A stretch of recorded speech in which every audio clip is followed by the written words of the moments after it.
Good morning, आप देख रहे हैं सुबह पाकिस्तान। मैं हूं सलमा कौर और मैं हूं हाफिज नजमुल साकिब। उम्मीद करता हूं आप लोग खैरियत से होंगे, जहां पर भी होंगे खुशबाश होंगे, प्यारी सी मुस्कुराहट के साथ और अच्छे से मूड के साथ आज हफ्ते का आगाज करना है। क्योंकि ना जाने क्या मौसम की सूरत हाल थी कि कल और परसों सिर्फ और सिर्फ नींद छाई रही। नींद का गलबा ऐसा था कि मैं, मेरे दोस्त, मेरे फैमिली मेंबर्स, मेरे खानदान वाले जिससे भी पूछूं तो सब जो है ना वो अपनी नींद पूरी कर रहे थे पिछले 2 दिनों में। वीकेंड भी था, मौसम भी अच्छा था। आपने नींद पूरी की? मैंने नींद ज्यादा नहीं पूरी की क्योंकि देखिए 2 छुट्टियां होती है, सैटरडे और संडे।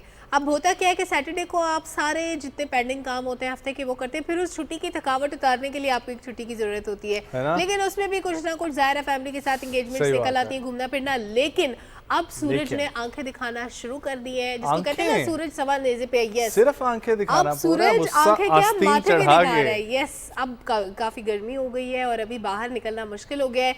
हम हमेशा एम्फेसिस करते हैं कि आपने ठंडे मशरूबात का इस्तेमाल करना है। आपने लाल शरबत पीना है, तुख्म मलंगा पीना है, सत्तू पीने हैं, लस्सी पीनी है। ये सारी चीज़ें आपको गर्मी से लड़ने में हेल्प आउट करेंगी। आपकी बॉडी आपको तंग नहीं करेगी, आपको ज़्यादा स्वेटिंग नहीं होगी, आपको गर्मी का एहसास कम होगा। और ज़ाहिरी बात है, अगर गर्मियों का मौसम चल रहा है तो आपको गर्मी तो लगनी है। अभी तक जो अच्छा मौसम चल रहा था उसके लिए अल्लाह का शुक्र अदा करें और आगे भी हल्के हल्के सरप्राइजेज आपको मिलते रहेंगे। लेकिन इस वक्त गर्मियों की सूरत हाल शुरू हो चुकी है।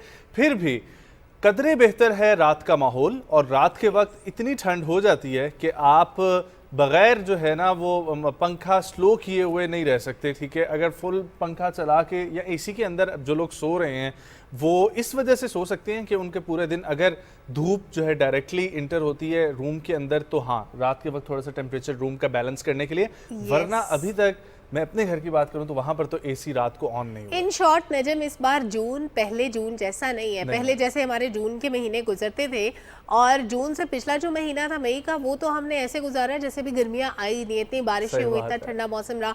तो अब जनाब आपने तैयारी पकड़ लेनी है क्योंकि गर्मी सही वाली आप शुरू होगी।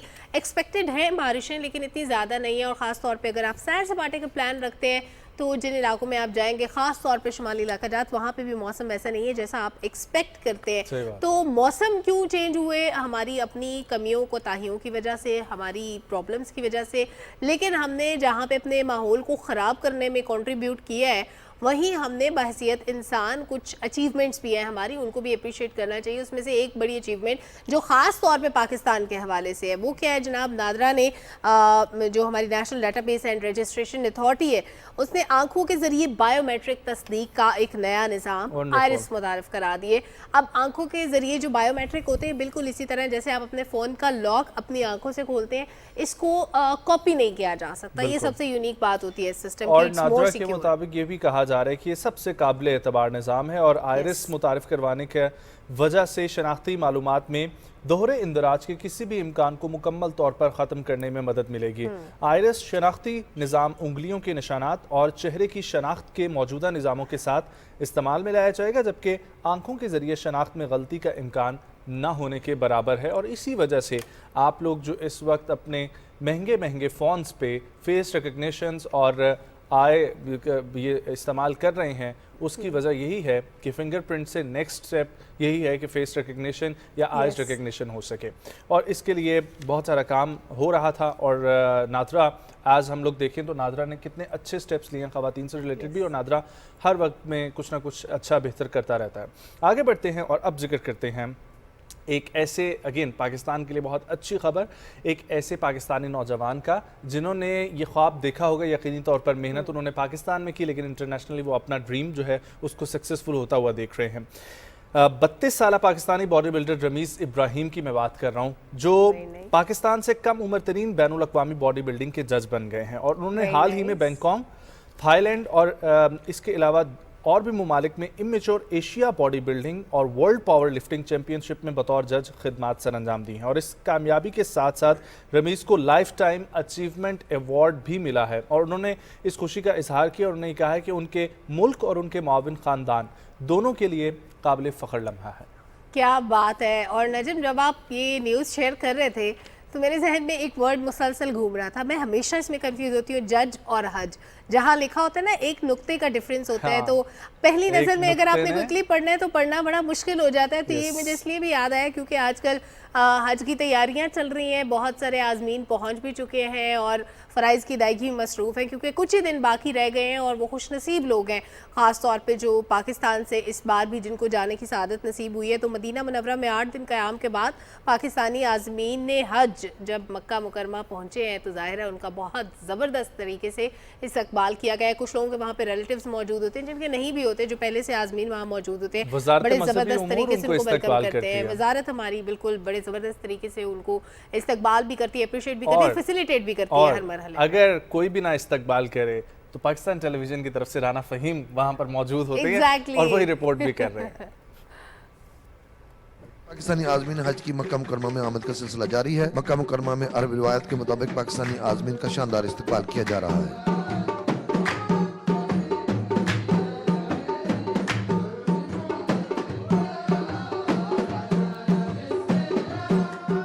पाकिस्तान और सऊदी हुक्काम मक्का में आज़मीन को खुले दिल से खुश आमदीद कह रहे हैं। खजूर, मिठाई, आब ज़मज़म और जूस के साथ मदीना से थके हारे मेहमानों की तवाज़ु की जा रही है। सऊदी शहरियों ने पाकिस्तान के आज़मीन का जिस अंदाज से इस्तकबाल किया उसकी माजी में कोई मिसाल नहीं मिलती।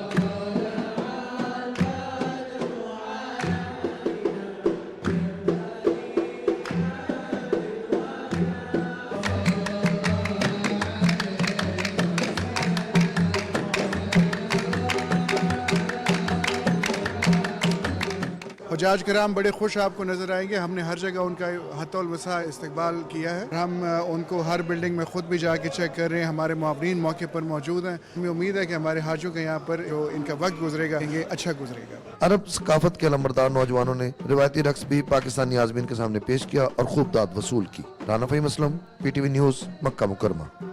क्या बात है, साथ साथ हज करें और साथ साथ अरब कल्चर को भी देखें। और ये मेरा ख्याल है आज से पहले नहीं बहुत होता जबरदस्त था, वेलकम या था अगर ये, होता it's था really तो good। मेरे तक इस तरीके से रिपोर्ट नहीं पहुंची। लेकिन बहुत शुक्रिया राना फ़हीम का भी कि उन्होंने जिस तरीके से रिपोर्ट दिखाई। वहां पर आप हज करने जा रहे हैं, पहले सिर्फ हज के रिचुअल्स देखा करते थे हम लोग, लेकिन अब अरब कल्चर भी आहिस्ता आहिस्ता आपको दिखाया जा रहा है। और उसके लिए रक्स और ये खुशी का समा, वो खुशी का रक्स से ताल्लुक और फिर वो जिस तरीके से रवायती रक्स पेश किया जा रहा था तो बहुत खूबसूरत लग रहा था। आगे बढ़ते हुए सलमा, हम जिक्र करते हैं अगेन पाकिस्तान को एक और अचीवमेंट मिली है, उसके ऊपर बात करना बहुत ज़रूरी है। रिसेंटली हमने आपकी मुलाकात भी करवाई थी, VC हमारे साथ मौजूद थे इलामा इकबाल ओपन यूनिवर्सिटी के। Yes. इस वक्त टाइम हायर एजुकेशन मैगजीन है जो दुनिया भर की यूनिवर्सिटीज़ की रैंकिंग जारी करता है और उसके मुताबिक इम्पैक्ट रैंकिंग 2023 में सबसे दर्जाबंदी में अव्वल आने वाली पाकिस्तान में यूनिवर्सिटी है इलामा इकबाल ओपन यूनिवर्सिटी। Yes. और ये पाकिस्तान की तमाम सरकारी और निजी यूनिवर्सिटियों में पहली पोजीशन हासिल की, जबकि दुनिया भर की जामियात में 25वीं पोजीशन हासिल की है। बिल्कुल, और इम्पैक्ट रैंकिंग के लिए दुनिया भर की 1304 जामियाती जिनका जायजा लिया गया और फिर उनकी रैंकिंग की गई। और यूनिवर्सिटी के जो VC हैं प्रोफेसर डॉक्टर नासिर महमूद, उन्होंने इस कामयाबी पे अपनी फैकल्टी को बड़ा अप्रिशिएट किया है और जो स्टूडेंट्स हैं उनको भी मुबारकबाद दी है। और साथ ही साथ आपको पता है इस यूनिवर्सिटी के पास एक और एजाज़ भी जी बताएं। वो है जनाब दुनिया की 500 सरसब्ज़ तरीन जामियात में से एक जो है वो इलामा इकबाल ओपन यूनिवर्सिटी है। और डिस्टेंस लर्निंग एक बहुत बड़ी अचीवमेंट इस यूनिवर्सिटी की। बिल्कुल, तो डिस्टेंस लर्निंग जो है उसमें एक बड़ा मकाम है इलामा इकबाल ओपन यूनिवर्सिटी का। वो लोग जो नहीं जा सकते उनको घर बैठे वो पढ़ भी सकते हैं, किताबें घर आ जाती हैं, आप घर से असाइनमेंट्स बना के भेजते हैं, कुछ आपकी क्लासेस होती हैं, कुछ वर्कशॉप्स होती हैं जो आपने अटेंड करनी होती है, वो मैंडेटरी होता है। और बाकी चीज़ें जो है वो आपके लिए बड़ा आसान सा एक प्रोसेस है, ख़ास तौर पे जिन इलाकों में स्कूल पहले नहीं था या बड़े यूनिवर्सिटी लेवल की जो तालीम थी उसमें प्रॉब्लम्स हैं। और सलमा एक और बात भी है, अगर आपने इलामा इकबाल ओपन यूनिवर्सिटी में एडमिशन ले लिया तो इट मीन्स कि आप डिग्री लेके निकलेंगे। ये आप 2-3 साल क्यों, हाँ आहिस्ता आहिस्ता आप लगे रहते हैं और उसमें जो है ना बहुत सारे लिवरेजेस दी जाती हैं और इसी वजह से एजुकेशन को बढ़ाने में उनका बहुत बड़ा एक बड़ी इंटरेस्टिंग बात है, ये मेरा मीडिया का करियर ना बीच में छोटा सा एक पैच ऐसा भी आया था जब मुझे लगा था कि अब ना मतलब ये करियर अब ज़्यादा लॉन्ग टर्म नहीं चलेगा। तब मैं प्रोड्यूसर थी, तो मैंने क्या किया कि मैंने इलामा इकबाल ओपन यूनिवर्सिटी से B.Ed का एग्ज़ाम दिया था, आपको पता है। और मैंने B.Ed करके सोचा था कि मैं कहीं पे टीचर लग जाऊंगी, लेकिन बस अल्लाह ताला आपको कहीं ना कहीं आपको मुख्तलिफ जगहों पे लेके जाता है। तो आज मैं आपके सामने मौजूद हूँ। तो मेरा इलामा इकबाल ओपन यूनिवर्सिटी का जो एक्सपीरियंस था दैट वाज वंडरफुल। मुझे अपनी वर्कशॉप से अटेंड करनी पड़ी थी, उसमें बड़ी मेहनत दरकार थी, ऐसा नहीं कि आसान था, but it was too good. तो ये तो हो गई जनाब बात हमारी कुछ तालीम की, तरबियत की। अब मैं आपको बड़ी ज़बरदस्त सी एक खबर बताती हूँ, बड़ी इंटरेस्टिंग खबर है। आपने पेट्स तो रखे ही होंगे घर में, किसी ने बिल्ली पाल रखी होती, किसी ने तोता, किसी ने कुत्ता, किसी ने परिंदे, किसी ने एग्जैक्टली तोता परिंदा ही होता है। तो अगर आपने पेट रखे हुए हैं और उनकी बर्थडे आ जाती है तो आप उसके लिए क्या, आप तोहफे का इत्मीनान इसलिए नहीं करते कि वो जानवर है उसको क्या समझ होगी, आपको कहना है? लेकिन एक ऐसा शख्स भी है जिसने ये पता होने के बावजूद कि ये जानवर है उसके लिए बहुत महंगे तोहफे का इत्मीनान किया। यानी इतना महंगा तोहफा इंसानों के लिए भी बड़े कम लोग खरीदते हैं, ऐसा नहीं कि नहीं खरीदते लेकिन कम लोग। ये जनाब कुत्ता था, इसके मालिक ने इसकी सालगिरह पे 57 लाख रुपए का घर बना दिया इस कुत्ते के लिए, जिसमें एक बेडरूम है, टीवी लाउंज है और एक इसका बैक साइड पे भी एक पोर्शन है। यूट्यूब पे वीडियो शेयर की है इस कुत्ते के मालिक ने कि ये इतना खूबसूरत सा घर जो है वो तोहफे में दिया उसने कुत्ते को, और घर की तामीर से सालगिरह वाले दिन कुत्ते को नए घर में शिफ्ट भी किया है। और सालगिरह के जश्न तक तमाम मनाजिर इस वीडियो में मौजूद हैं जो अभी आप अपनी स्क्रीन पे देख रहे हैं। बड़े इंटरेस्टिंग वीडियो है। और ये जो, और उसने ये भी बताया कि उसके पास एक पहले कुत्ता होता था जो मर गया बीमारी की वजह से, तो उसको $20,000 का घर उसको भी दिया था। तो ये इसकी दोस्त ने इसको गिफ्ट किया था और ये फर्स्ट टाइम इसके पास था। लेकिन मैं इस वक्त ये सोच रहा हूँ on a very very lighter note, ठीक है, कि बहुत सारे लोग इस वक्त ये जो है ना वो कर रहे होंगे कि 2.5 चंगा दे कुत्ता, ठीक है, और बहुत सारे लोग ख्वाहिशात का इजहार कर रहे होंगे। 57 लाख रुपए के घर में वो कुत्ता रह रहा है। 57 लाख रुपए का घर। चले अब यहाँ से जो है ना हम लोग निकलते हैं और अब खिला की तरफ आपको लेकर चलते हैं। वैसे तो ये 57 लाख रुपए के घर वाली भी बात जो है बहुत सारे लोगों की हसरत है और ये खिला वाली बात भी बहुत सारे लोगों की हसरत है। लेकिन ये कहा जाता है कि जब भी नया खलाई मिशन लॉन्च किया जाता है तो उसमें फूड आइटम्स जो होते हैं, ख़ास तौर पर कुछ आइटम्स रखे जाते हैं ऑब्वियसली जो ख़राब ना हो। 1 महीने का मिशन है, 20 दिन का है, जितना का भी है, तो उसके लिए फ्रेश खाना खराबाजों के लिए हमेशा एक मसला बना हुआ था। तो अब नासा ने इसका हल निकाल दिया और आइडियाज़ मांगे थे कि ऐसा क्या किया जाए जो खाने को जो है वो फ्रेश रखे, सेहतमंद भी हो। तो कॉम्पैक्ट किचन तर्ज के निज़ाम को मुतारिफ करवाने का आइडिया दिया गया है कि खलाबाज ना सिर्फ ताज़ा पत्तों वाली सब्जियां उगा सकें, क्रीमी कॉफ़ी के साथ साथ गोश्त भी ग्रिल कर सकेंगे। और इसके लिए खिला में किचन के आइडिया पर काम किया जा रहा था ताकि इस मसले से निपटा जा सके। और फाइनली इसको निपटना जो है वो उन्होंने तय कर लिया। अब नेक्स्ट टाइम नासा जो भी भेजेगा तो उसमें उनको बहुत कुछ खाने को मिलेगा। क्या बात है, बड़ी ज़बरदस्त ये वाली भी खबर थी कि नासा पे जो लोग मौजूद होंगे उनको भी अच्छा फ्रेश खाना खाने को मिलेगा। लेकिन नजम, इंसान चांद पे पहुंच गया लेकिन अपनी माशरती इक़दार की हिफाजत नहीं कर सका। ये बड़ी एक बड़ी तकलीफ देसी बात है कि हमने वेस्टर्न सोसाइटी से हम बहुत सारी चीज़ें जिक्र करते हैं उनका कि ये चीज़ें वेस्टर्न सोसाइटी में बहुत होती है, हमें ऐसा करना चाहिए, ऐसा करना चाहिए। लेकिन जो चीज़ हमारे यहाँ आई वो अनफॉर्चुनेटली बहुत ही तकलीफ दे है और वो है ओल्ड एज होम्स। हमारे यहाँ पहले नहीं हुआ करते थे, अब बनने शुरू हुए। तो उसकी एक बहुत बड़ी वजह हमारे सोशल फैब्रिक में आने वाला बिगाड़ है। हमें अपने बड़े, अपने बुजुर्ग बोझ लगने लग गए, हमारी मोहब्बत जायदाद से हो गई, घरों से हो गई। हमने माँ बाप को, अपने दादा दादी को, नाना नानी को ओल्ड एज होम्स में भेजना शुरू कर दिया। हमें पालने वाले, जब हमें उनको पालना पड़ा तो हमें लगा कि कोई मुसीबत का पहाड़ टूट गया। उन बुजुर्गों की जायदाद भी अच्छी, उनका जोड़ा हुआ पैसा भी अच्छा, उनका दिया हुआ घर बार। और इसके अलावा एक वो चीज़ मुझे याद आती है कि एक माँ बाप तकरीबन 9 से 10, क्योंकि हम आज से पिछली जनरेशन में देखें तो इतने बच्चे नॉर्मल थे, इवन 14 भी, तो उतने बच्चों को 2 माँ बाप मिलकर पाल लेते हैं और वो 8-9 जो घर होते हैं वो एक माँ बाप को जो है वो अफोर्ड नहीं कर पा रहे होते। अनफॉर्चुनेटली जब औलाद पे पालने की जिम्मेदारी आती है तो दोनों में से कोई एक रह जाता है और एक दुनिया से जा चुका होता है, या माँ रह जाती है या बाप रह चुका होता है, क्योंकि उम्र के उस हिस्से में होते हैं कि जब औलाद कमाने के काबिल होती है तो दोनों में से एक शख्स मौजूद नहीं होता उनकी कमाई खाने के लिए, उनकी सक्सेस को देखने के लिए। फिर वो सक्सेसफुल औलाद अपने माँ बाप की उंगली पकड़ती है, उनको ओल्ड एज होम में छोड़ के आती है। और ऐसे भी मनाजिर मैंने देखे हैं कि माँ बाप से मिलने सालों कोई नहीं जाता, कोई रिश्तेदार नहीं जाता। मुझे हैरत होती है उन लोगों पे जो अपने माँ बाप को, अपने बुजुर्गों को इस तरह से बेसहारा छोड़ देते हैं जब सहारे की ज़रूरत होती है। किसी भी हालत में अगर आपके बुजुर्ग 100 साल के भी हो जाएं, 150 साल के भी हो जाएं, तो कभी उनको ओल्ड एज होम्स में मत छोड़ें। हमारा मजहब भी हमें ये नहीं सिखाता, हमारा माशरा भी हमें ये नहीं सिखाता। ये हमने दूसरी सोसाइटी से चीज़ें अडॉप्ट की हैं जो हमारे लिए एक जहर है। हमारे पास रिपोर्ट है फरहान मिर्जा की, रिपोर्ट देखते हैं।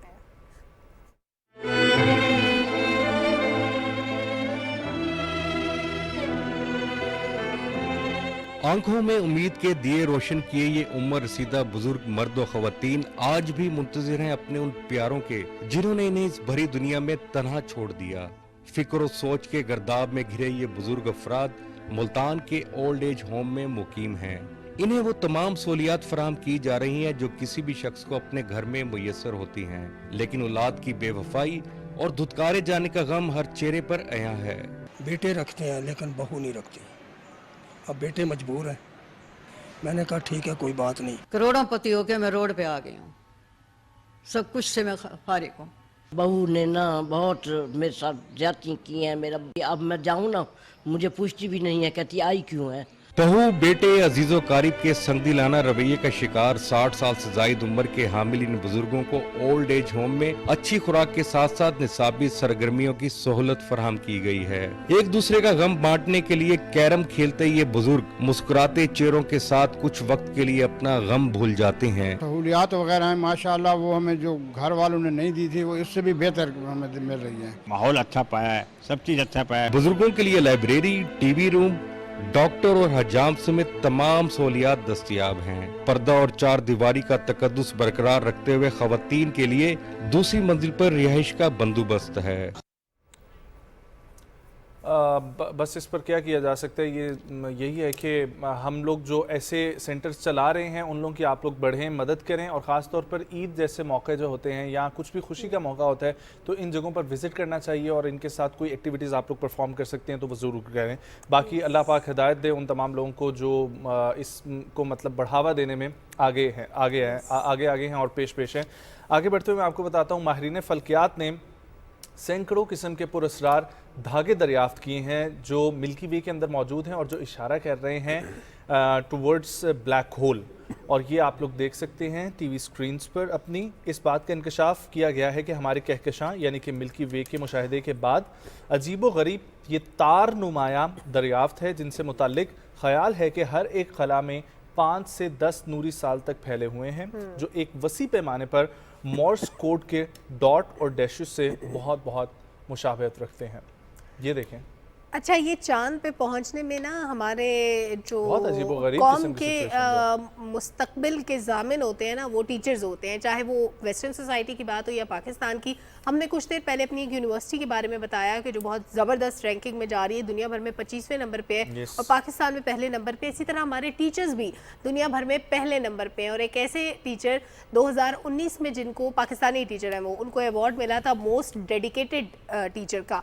उन्होंने जनाब एक और एजाज़ हासिल किया। उन्होंने क्या किया, कैम्ब्रिज की ऑफिशियल मैथमेटिक्स की बुक लिखने का एजाज़ उनको मिला है और उनका नाम है अहमद साया। बहुत ज़बरदस्त ये काम कर रहे हैं, बहुत ज़बरदस्त इनका कंट्रीब्यूशन है।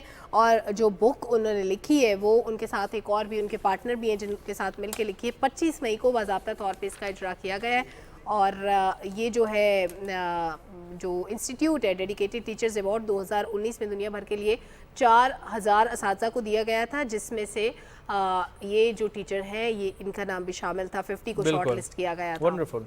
ओके, सो इसी के साथ मेरे पास भी एक उस्ताद से रिलेटेड खबर है कि आलमी शोहरत याफ्ता जामियाज़ ने डेडिकेटेड टीचर्स का अवार्ड 2019 के लिए दुनिया भर में 4000 असातिज़ा को नामजद किया था, जिनमें से 50 को शॉर्ट लिस्ट किया गया और उन शॉर्ट लिस्ट किए गए असातिज़ा में से आखिरी 6 के दरमियान हतमी मुकाबला हुआ था और उनमें सबसे ज़्यादा अहमद साया को वोट मिला था।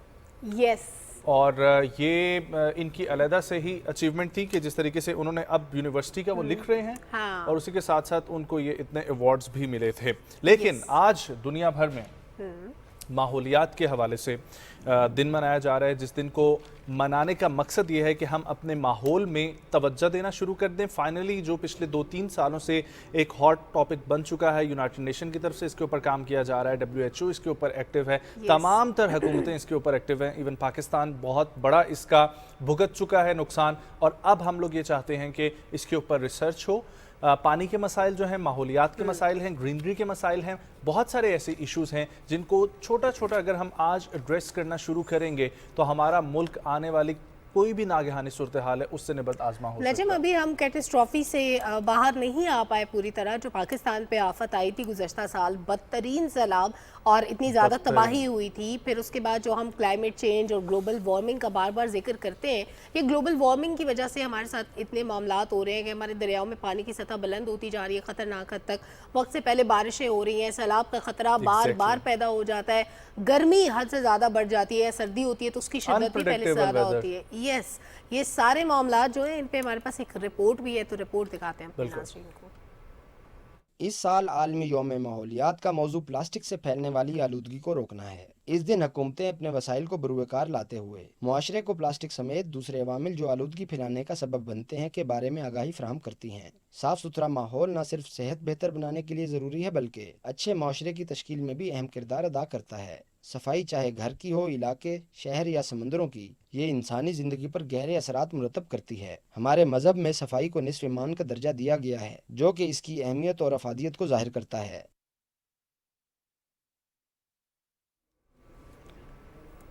जी, अली गुल का खूबसूरत सा पैकेज था माहौलियात के ऊपर, और इनका यही मकसद है कि माहौलियात के ऊपर आप भी तवज्जो दें, और इसी के ऊपर हम लोग जो है मजीद बात भी करेंगे। लेकिन उससे पहले एक छोटा सा ब्रेक शामिल करते हैं। ब्रेक से वापस आएंगे, कंटिन्यू करेंगे अपने प्रोग्राम को। कहीं मत जाएं, सुबह पाकिस्तान के साथ रहें।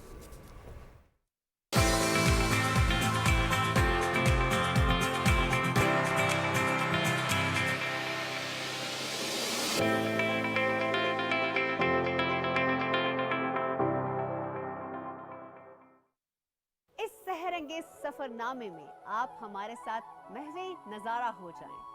Travelling tunes of Pakistan. वो सामने आ रहा है खुजरात पास। Congratulations to PTV on launching the program Traveling Tunes of Pakistan.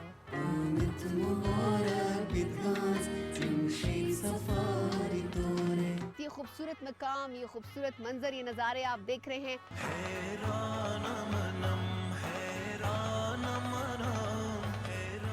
Pakistan के सूबों में जाकर वहाँ के लोगों की जुबानों के बारे में, उनके कल्चर के बारे में हर चीज आपको दिखाने वाले हैं।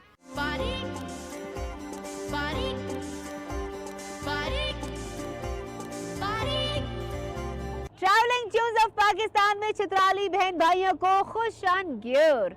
आज का हमारा पड़ाव है चित्राल में।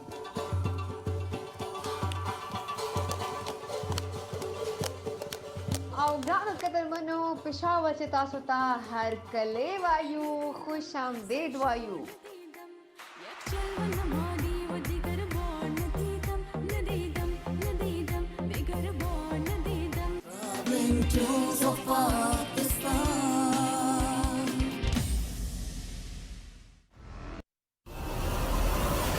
अपनी गलती को दुरुस्त करके दोबारा ट्राई करना चाहिए। तुम बहुत बड़ा बॉक्सर बन सकता है, तुम में टैलेंट है। पूरा लियारी खुश है कि तुम डॉक्टर बन रहा है। लियारी का लोग तो तब खुश होगा जब हम लियारी के आवाम के लिए काम करेगा। मैं तो चाहती हूँ कि फैसल भी मेरे साथ चले। अरे हम लोग का नाम रोशन करने का शौक है ना, तो हमारे साथ चल समंदर, मछलियाँ पकड़ ज्यादा।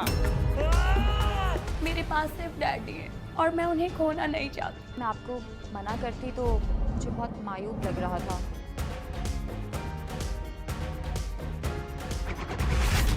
कितनी बार मना किया, नहीं करो ये सब, तुम हमारा बात नहीं मानते है। अरे बॉक्सर, मुझे डर लग रहा होगा। मत्ता नहीं है, और अब तेरे को डरना चाहिए।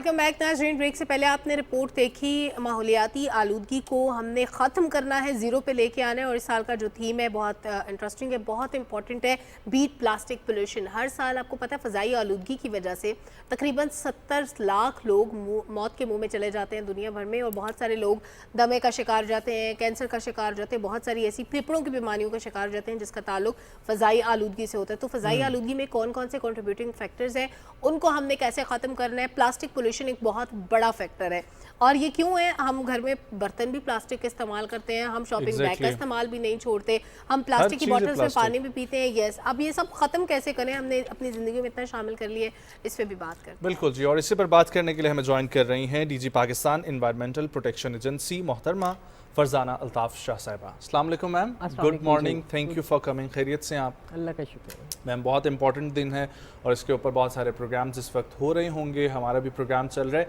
यूनिवर्सिटीज़ और कॉलेजेस में भी इसके ऊपर बात करने की ज़रूरत है। जो साल 2023 का थीम है, मैं चाहूँगा वहीं से आप अपनी बात का आगाज़ करें प्लीज़। तो सबसे पहले तो PTV का शुक्रिया कि इस मौके पे हमेशा ये इस बात को याद रखते हैं और बहुत ज़्यादा पब्लिक अवेयरनेस की बात करते हैं। मैं समझती हूँ कि ये प्लास्टिक पोल्यूशन और बीट प्लास्टिक पोल्यूशन इस साल का नहीं, अब हमारी ज़िंदगियों का थीम बन चुका है। और सिर्फ वर्ल्ड एनवायरनमेंट डे 5 जून को अब हमें इस चीज़ को सोचने की ज़रूरत नहीं है, बल्कि पूरा साल ज़रूरत है इस बात की कि हम इस पे काम करें और इस पे सोचें। क्यों कि इसका सबसे बड़ा मसला जो है ये हमारी ज़िंदगी में इस तरीके से शामिल हो गया है और इतने मसाइल पैदा होते जा रहे हैं कि हमें शायद हिडन मसाइल इसके ज़्यादा हैं, अपेरेंटली कम हैं। और मैं अगर स्ट्रेट फॉरवर्डली इस पे बात करूं कि हम क्या कर सकते हैं, जैसे हम क्लाइमेट चेंज की बात करते हैं तो थोड़ा सा क्लाइमेट चेंज और इन्वायरमेंट इसको हम देखें तो सारी इन्वायरमेंटल डैमेजेस के रिज़ल्ट के तौर पे क्लाइमेट चेंज हो रहा है। लेकिन इन्वायरमेंटल डैमेज में क्या क्या फैक्टर्स हैं, और उसमें सबसे इम्पॉर्टेंट फैक्टर जो है ये हमारी पोल्यूशन, और वो भी सॉलिड पोल्यूशन जो कि ग्राउंड पे विजिबल होती है। इनविजिबल तो हवा में जो कर रहे हैं उसका टॉपिक तो फिर किसी दिन डिस्कस कर लेंगे, लेकिन जो विजिबल पोल्यूशन है और उसमें सबसे प्रोमिनेंट पोल्यूशन इस वक्त प्लास्टिक है। तो मैं आज के दिन के हवाले से ये बात करना चाहूँगी, जो यूनाइटेड नेशन एनवायरनमेंट प्रोग्राम ने इसका थीम रखा, लेकिन पाकिस्तान जैसे तरक्की पजीर मुल्क के अंदर इस थीम से हट के हमें मज़ीद काम करने की ज़रूरत है, क्योंकि इतना प्लास्टिक हर साल हम मुल्क के अंदर भी जनरेट कर रहे हैं और मुख्तलिफ फॉर्म्स में बाहर से इंपोर्ट भी कर रहे हैं। तो कहते हैं कि अगर सारे प्लास्टिक को इकट्ठा किया जाए तो 2 K2 के पहाड़ जितने अंबार लग सकते हैं। अब इसमें जो आज के प्रोग्राम में स्पेशली मैं बात करना चाहूँगी वो प्लास्टिक जिसको अवॉइड कर सकते हैं, या avoidable plastic, single use. Single use plastic में क्या आता है? सबसे पहले एक चीज़ है शॉपिंग बैग, जिसको हमने अपनी ज़िंदगी का हिस्सा बना लिया, उसका नाम ही हमने शॉपिंग बैग रख लिया। हमने प्लास्टिक बैग उसको नहीं कहते, हम उसको शॉपिंग बैग कहते हैं कि जी हमने शॉपिंग उस बैग के बगैर नहीं कर सकते।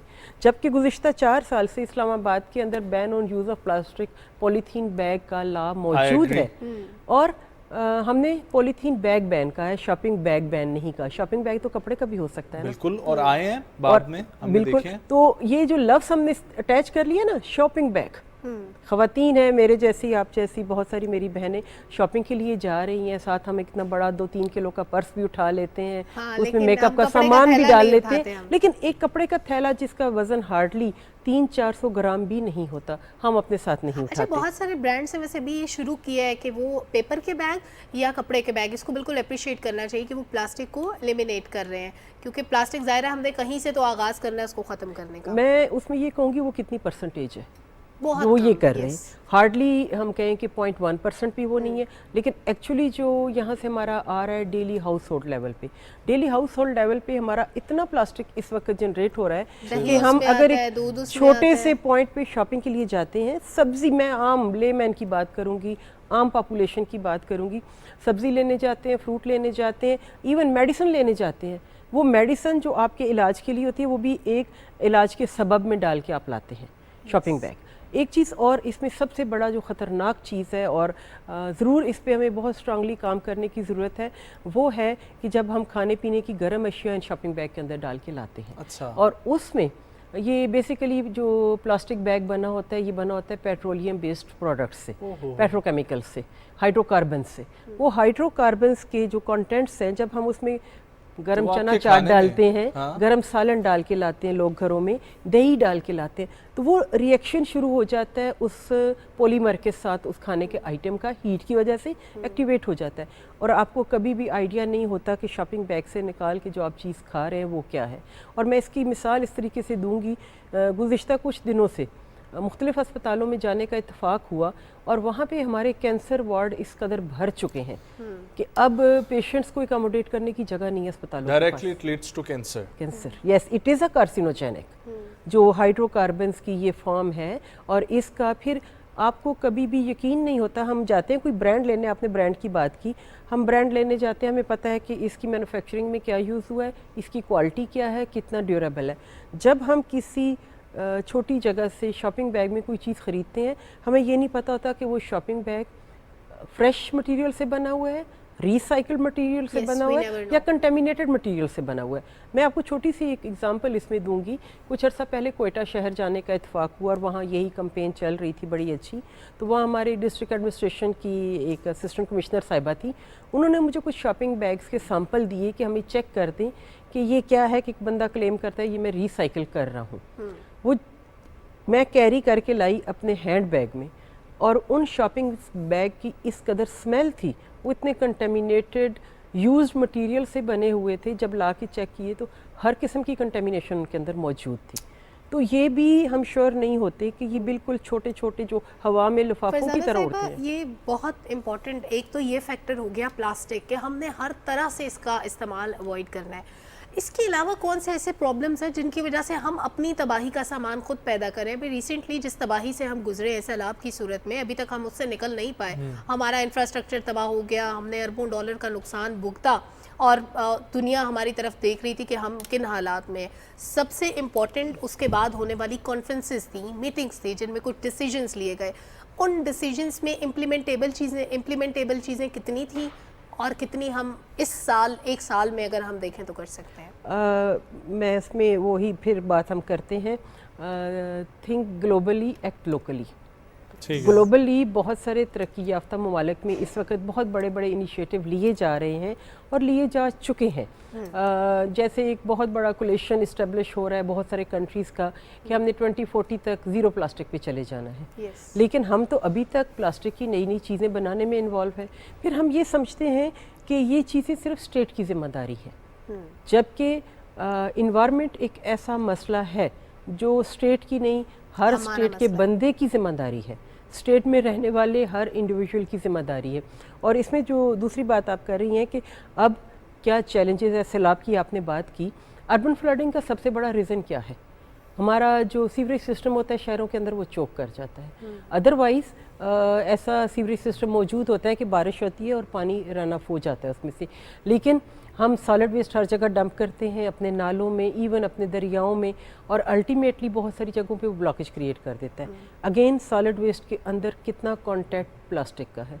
प्लास्टिक में एक और चीज़, आज शॉपिंग बैग के साथ साथ मैं एक और मैसेज भी देना चाहूँगी। हमारी मिनिस्टर मोहतरमा शेरी रहमान साहिबा इस पर बहुत ज़्यादा एफर्ट्स कर रही हैं और कि सिंगल यूज़ प्लास्टिक पे काम किया जाए। सिंगल यूज़ प्लास्टिक यानी एक शॉपिंग बैग से लेके एक प्लास्टिक का चम्मच जिससे आप खाना खाते हैं, आम जगहों पे जब आपको वो प्लास्टिक के चम्मच मिल रहे हैं, अगेन उसकी क्वालिटी का नहीं पता कितना कंटेमिनेटेड वो हो सकता है। स्ट्रॉज आप यूज़ कर रहे हैं, आप प्लेटें यूज़ कर रहे हैं, आप स्टायरोफोम के बहुत सारे कंटेंट यूज़ कर रहे हैं। आज आप देखिए कि आप घर खाना लेके जाते हैं तो शॉपिंग बैग के बाद दूसरा अल्टरनेट आपके पास क्या है? Styrofoam, that is again polymer. तो ये मल्टीपल चीज़ें हैं। सिंगल यूज़ प्लास्टिक को अपनी लाइफ में हम कितना अवॉइड कर सकते हैं? मैम डेफिनेटली आपकी बात बिल्कुल बजा है कि ये हम हर फर्द की जिम्मेदारी है कि इसके ऊपर तवज्जो भी दें, और ख़ास तौर पर अगर इस वक्त आप प्लास्टिक यूज़ कर रहे हैं तो उस प्लास्टिक का वेस्ट कैसे करना है, इस पे भी हमें जो है वो तालीम देने की लोगों को ज़रूरत है, उनको आगाही देने की ज़रूरत है। बहुत सारे लोग अभी तक इस चीज़ से अवेयर नहीं हैं, यहाँ तक कि ये बेसिक चीज़ हमारे लोगों को नहीं समझ आ रही। आई हैव सीन दैट, कल की बात है कि लोग मेन रोड पे जो है वो अपना गार्बेज इसी तरीके से फेंक रहे हैं, और एक दो नहीं, चार चार जूसेस के डब्बे जो हैं वो इस तरीके से फेंक के जा रहे हैं। और अब अगर उन्हें जाके आप कुछ बोलें तो आगे से आपको पता है कि जो रवैये हैं हमारे लोगों के। लेकिन हम लोग अगर एक कौमी सतह पर बात करें तो कहाँ पर हम ब्लैक करते हुए आपको नज़र आ रहे हैं? प्लानिंग में, रिसर्च में, इम्प्लीमेंटेशन में, किस जगह से ये काम शुरू होने की ज़रूरत है? अगर हमारी रिसर्च भी ठीक है, प्लान भी हो चुका है, तो इम्प्लीमेंटेशन में हमारे लोग साथ नहीं दे रहे। मैं इसमें एक बात कहूँगी, हर सतह पे काम हो रहा है। बिल्कुल हो ये रहा बात कहना कि शुरू करने की ज़रूरत नहीं है, नहीं, हमने शुरू किया हुआ है। काम बहुत अरसे से शुरू किया हुआ है और हमें कहते हैं पहिया दोबारा ईजाद मत करें, पहिया ईजाद हो चुका है। अब उस पहिए को घुमाना कैसे, यही चीज़ है। हमने इस रिसर्च को अपने लिए कैसे यूज़ करना है।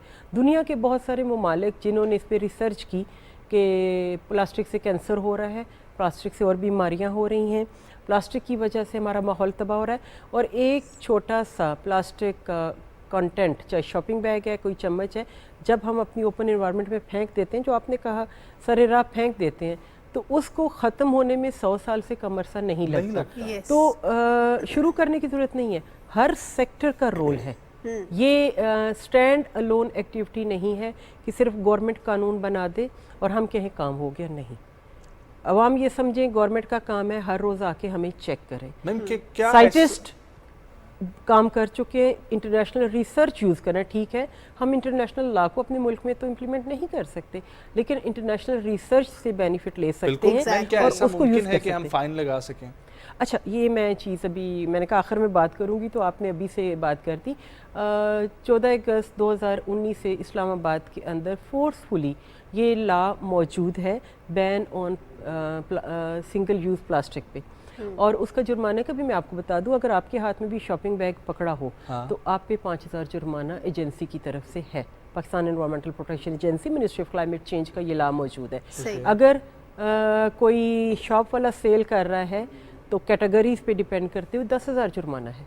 और मैं अगर आपको पिछले हफ्ते की सिर्फ बात बताऊं तो सिर्फ 2 मार्केट्स के अंदर तकरीबन 2 लाख से ज़्यादा जुर्माने किए गए हैं। और कुछ ऐसे भी हैं, मैं आपको बताऊं कि हम क्यों नहीं इस सोच से बाहर निकलते कि हमारी बाहैसियत कौम क्या जिम्मेदारी है। इस्लामाबाद के अंदर बहुत सारे आउटलेट ऐसे हैं जिनको हम 3-3 दफ़ा जुर्माने कर चुके हैं, लेकिन उसके बावजूद कुछ जिम्मेदारी तो ज़ाहिर है। और माहौलियात के कानून में, माहौलियाती कानून की खिलाफ वर्जी पे आपको पता है 2 साल तक की कैद भी है। अच्छा, माहौलियाती कानून में मैम मैं एक चीज़ चाहती हूँ कि आप इस पे बात ज़रूर करें, आप बेहतर इस पे अवेयरनेस क्रिएट कर सकती हैं कि हम इंसान अपने फ़ायदे की बात करते हैं, हमने अपने माहौल में बड़ी चीज़ों को बड़ा नुकसान पहुंचाया है। अभी जैसे मौसम ऐसा है कि मच्छर आते हैं, उनके लिए स्प्रे किया जाता है, उस स्प्रे से सिर्फ वो मच्छर नहीं मर रहा, उससे मच्छर तो धुएं से भी चला जाएगा अगर आपका सादा किसी चीज़ का धुएं, लेकिन आप वो जो स्प्रे करते हैं वो आपके जो बाकी चरिंद परिंद हैं, जो बाकी चीज़ें जो माहौल दोस्त है, उनके लिए भी नुकसान है। हम देखते थे बागों में तितलियां आया करती थी, जुगनू आया करते थे। मेरा नहीं ख्याल कि अभी की जो जनरेशन है उन्होंने तितली या जुगनू देखे भी होंगे या आते भी होंगे। बिल्कुल सही बात है। और दूसरी जो आपने पहले बात की है ना, ये अपने अपने पर्सपेक्टिव की बात है। आपने कहा सादे से धुएं से भी मच्छर जा सकते हैं, नहीं। सादा धुआं जो है उसके अंदर क्या है, वो किस चीज से बन रहा है, दैट इज मोर डेंजरस। अगर मच्छर को मारने के लिए स्प्रे तैयार उतारने के लिए घर में जो छोटी-छोटी रेमेडीज की जाती है, मच्छर को मारने के लिए जो स्प्रे तैयार किया गया ना, कम से कम वो साइंटिफिक रिसर्च के बाद किया गया है। उसके लॉन्ग टर्म इम्पैक्ट है, इमीडिएट इम्पैक्ट है, वो चेक किए जाते हैं। लेकिन ये तितलियों की आपने बात की, वो मेरे तितलियों और जुगनुओं का देश कहाँ जा रहा है और कहाँ है जहाँ हम सुबह सवेरे परिंदों की खूबसूरत आवाज़ें सुनते थे। अब तो लोग बर्ड वाचिंग के लिए कहते हैं पहाड़ों पे जाएं, कहीं और जाएं, लेकिन पहाड़ों के अंदर भी हमने इस कदर गंद डंप कर दिया है। ये टूरिस्ट सीज़न है, जून जुलाई का महीना चल रहा है, हमारे बहुत सारे मैदानी इलाकों से लोग इस वक्त मरी कगान, नारान, गलियात का रुख कर रहे हैं। और आज के दिन के तवस्सुत से मैं उन्हें कहूँगी कि अपना कचरा वहाँ से वापस लेके आइएगा। ये पहाड़ हमारे हैं और हमने इनको साफ़ करना है। पिछले 1 हफ्ते से मुख्तलिफ़ जगहों पे मुख्तलिफ़ लोग कैंपेन कर रहे हैं सफाई की, जबकि मैं अक्सर कहती हूँ सफाई तो हमारा ईमान है। अत्तहारतु निस्फुल ईमान, अत्तहारतु शर्तुल ईमान। तो ये जो आते हैं ग्रुप यंगस्टर्स के, वॉलंटियर्स के, मुख्तलिफ एक्टिविस्ट के, इवन सम टाइम हमारे कुछ फॉरेनर डिप्लोमेट्स भी इसमें काम कर रहे होते हैं। तो ये तो हम अपना ईमान जो है वो कमज़ोर करते हैं जब कहीं किसी इलाके में जाके गंदगी फेंकाते हैं।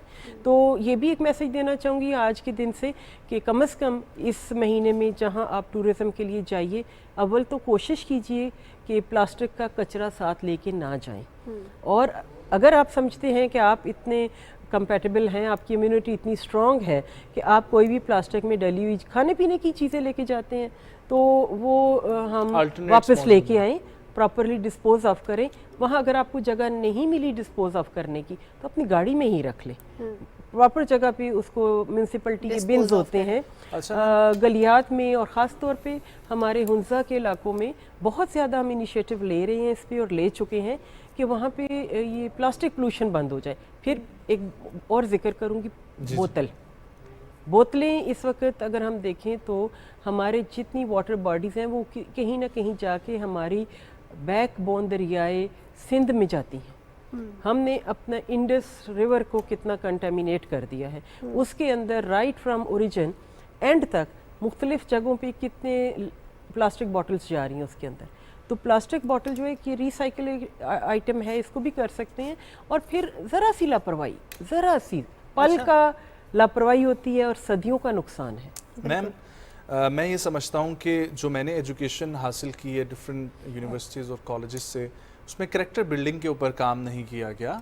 गाए बगाए हमारे असातिज़ा ने बहुत अच्छा काम किया, मैं उनके शुक्रगुजार हूँ, उन्होंने बहुत सारी चीज़ें सिखाई, लेकिन एक प्रॉपर सब्जेक्ट के थ्रू करैक्टर बिल्डिंग के ऊपर काम नहीं हुआ, जिसमें ना हमें किसी ने ये सिखाया कि किसी के दुख में कैसे शरीक होना है, इवन सिंपल चेक कैसे आपने भरना है, किसी को तलाक हो जाए तो रिएक्ट कैसे उसने देना है, कोई थप्पड़ आपको मारे तो उसका दूसरा जवाब कैसे देना है। इसी तरीके से माहौलियात पे हमने कभी गौर व फिक्र ही नहीं किया। हमें ऐसा लगता है कि अल्लाह की तरफ से निज़ाम चल रहा है और अल्लाह इसको बढ़ाता रहेगा, चलाता रहेगा, हमारी इसमें कोई कंट्रीब्यूशन नहीं होनी चाहिए।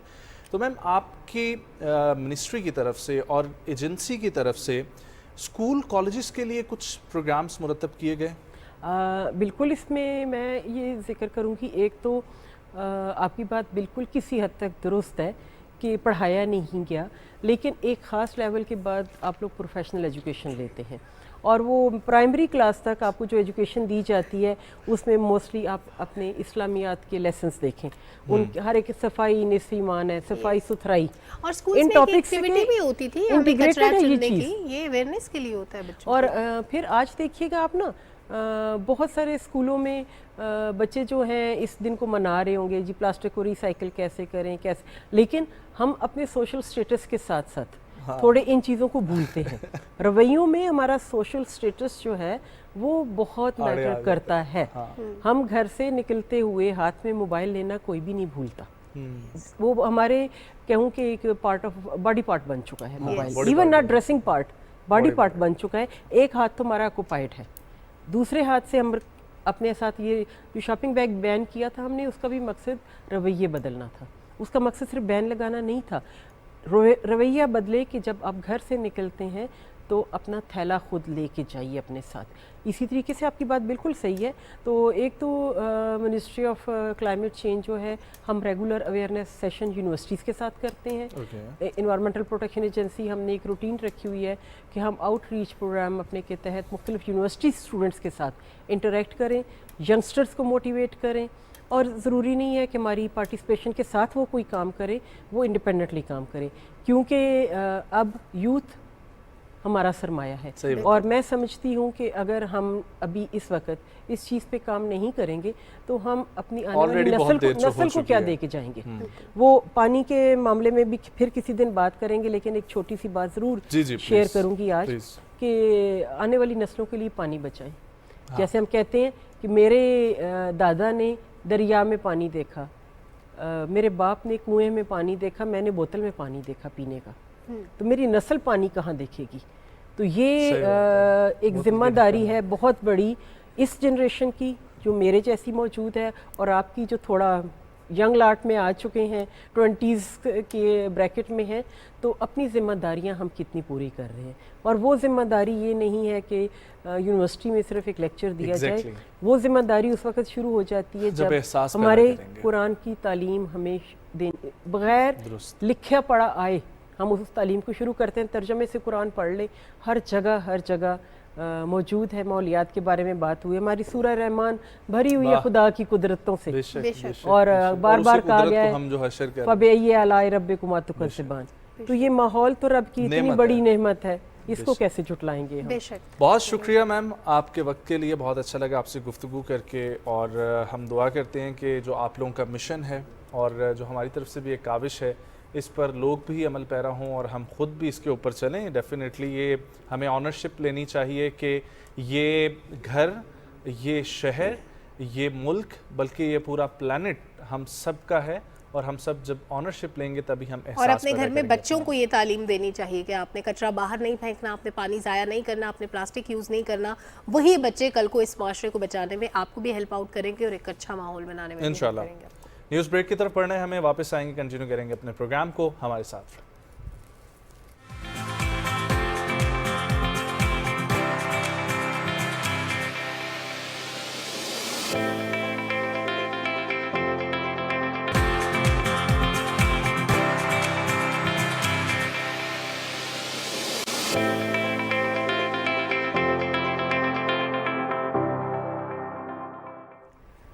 वेलकम बैक नाज़रीन। हमारी नौजवान नस्ल सोशल मीडिया से किसी सूरत किसी तौर दूर नहीं रह सकती, लेकिन सोशल मीडिया का इस्तेमाल कैसे करना है that is very very very important.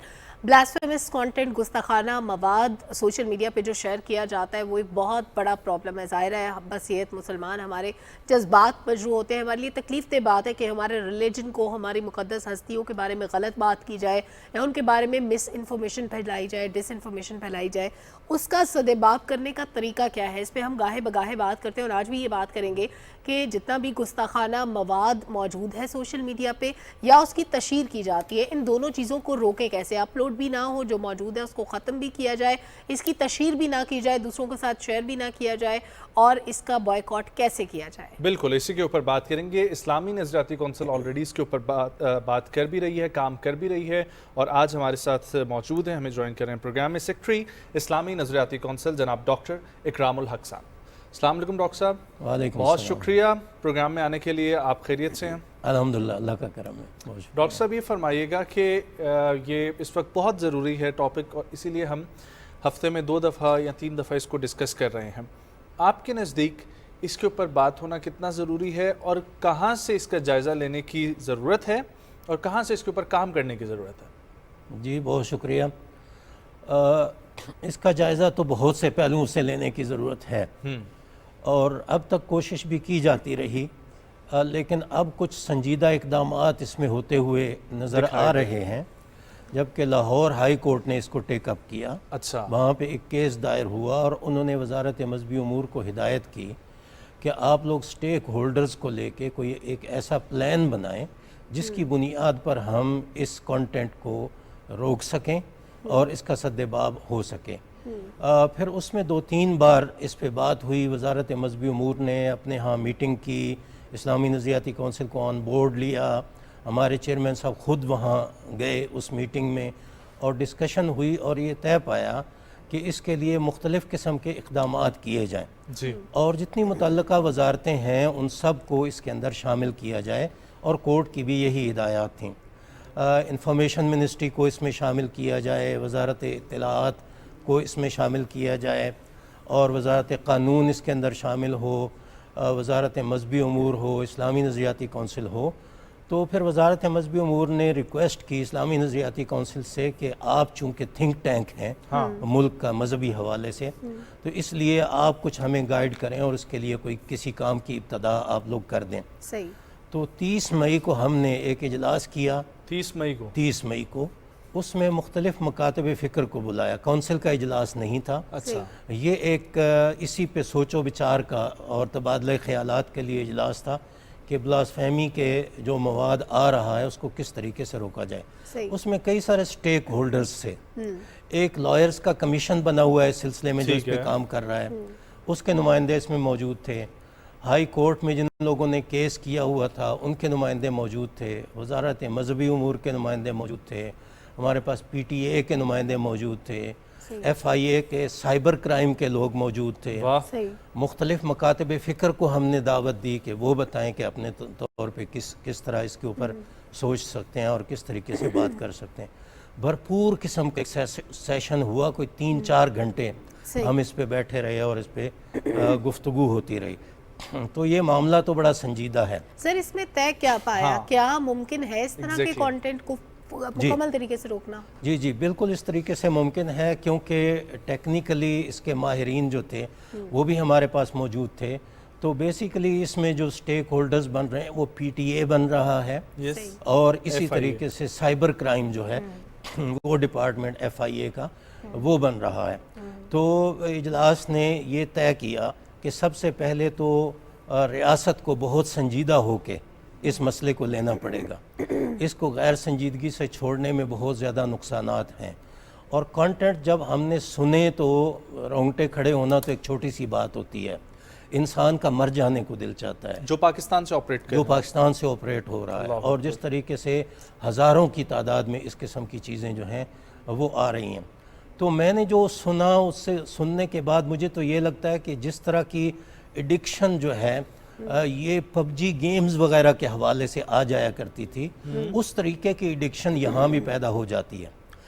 जिन्होंने इस पे काम किया और जिन्होंने इसके बारे में बताया उन्होंने कहा कि सिर्फ फारिग नौजवान इसमें शामिल नहीं है, ठीक है, पढ़ा लिखा, इसके अंदर पढ़ा लिखा तबका है और इंतहाई डूब मरने का मकाम ये है कि इसमें उलमा मौजूद है, उलमा मौजूद है जो मस्जिदों में इस्तेमाल कर रहे हैं। हाँ, मस्जिदों में जो खुतबा देते हैं, जो दरस निज़ामी पढ़ाते हैं वो मौजूद हैं।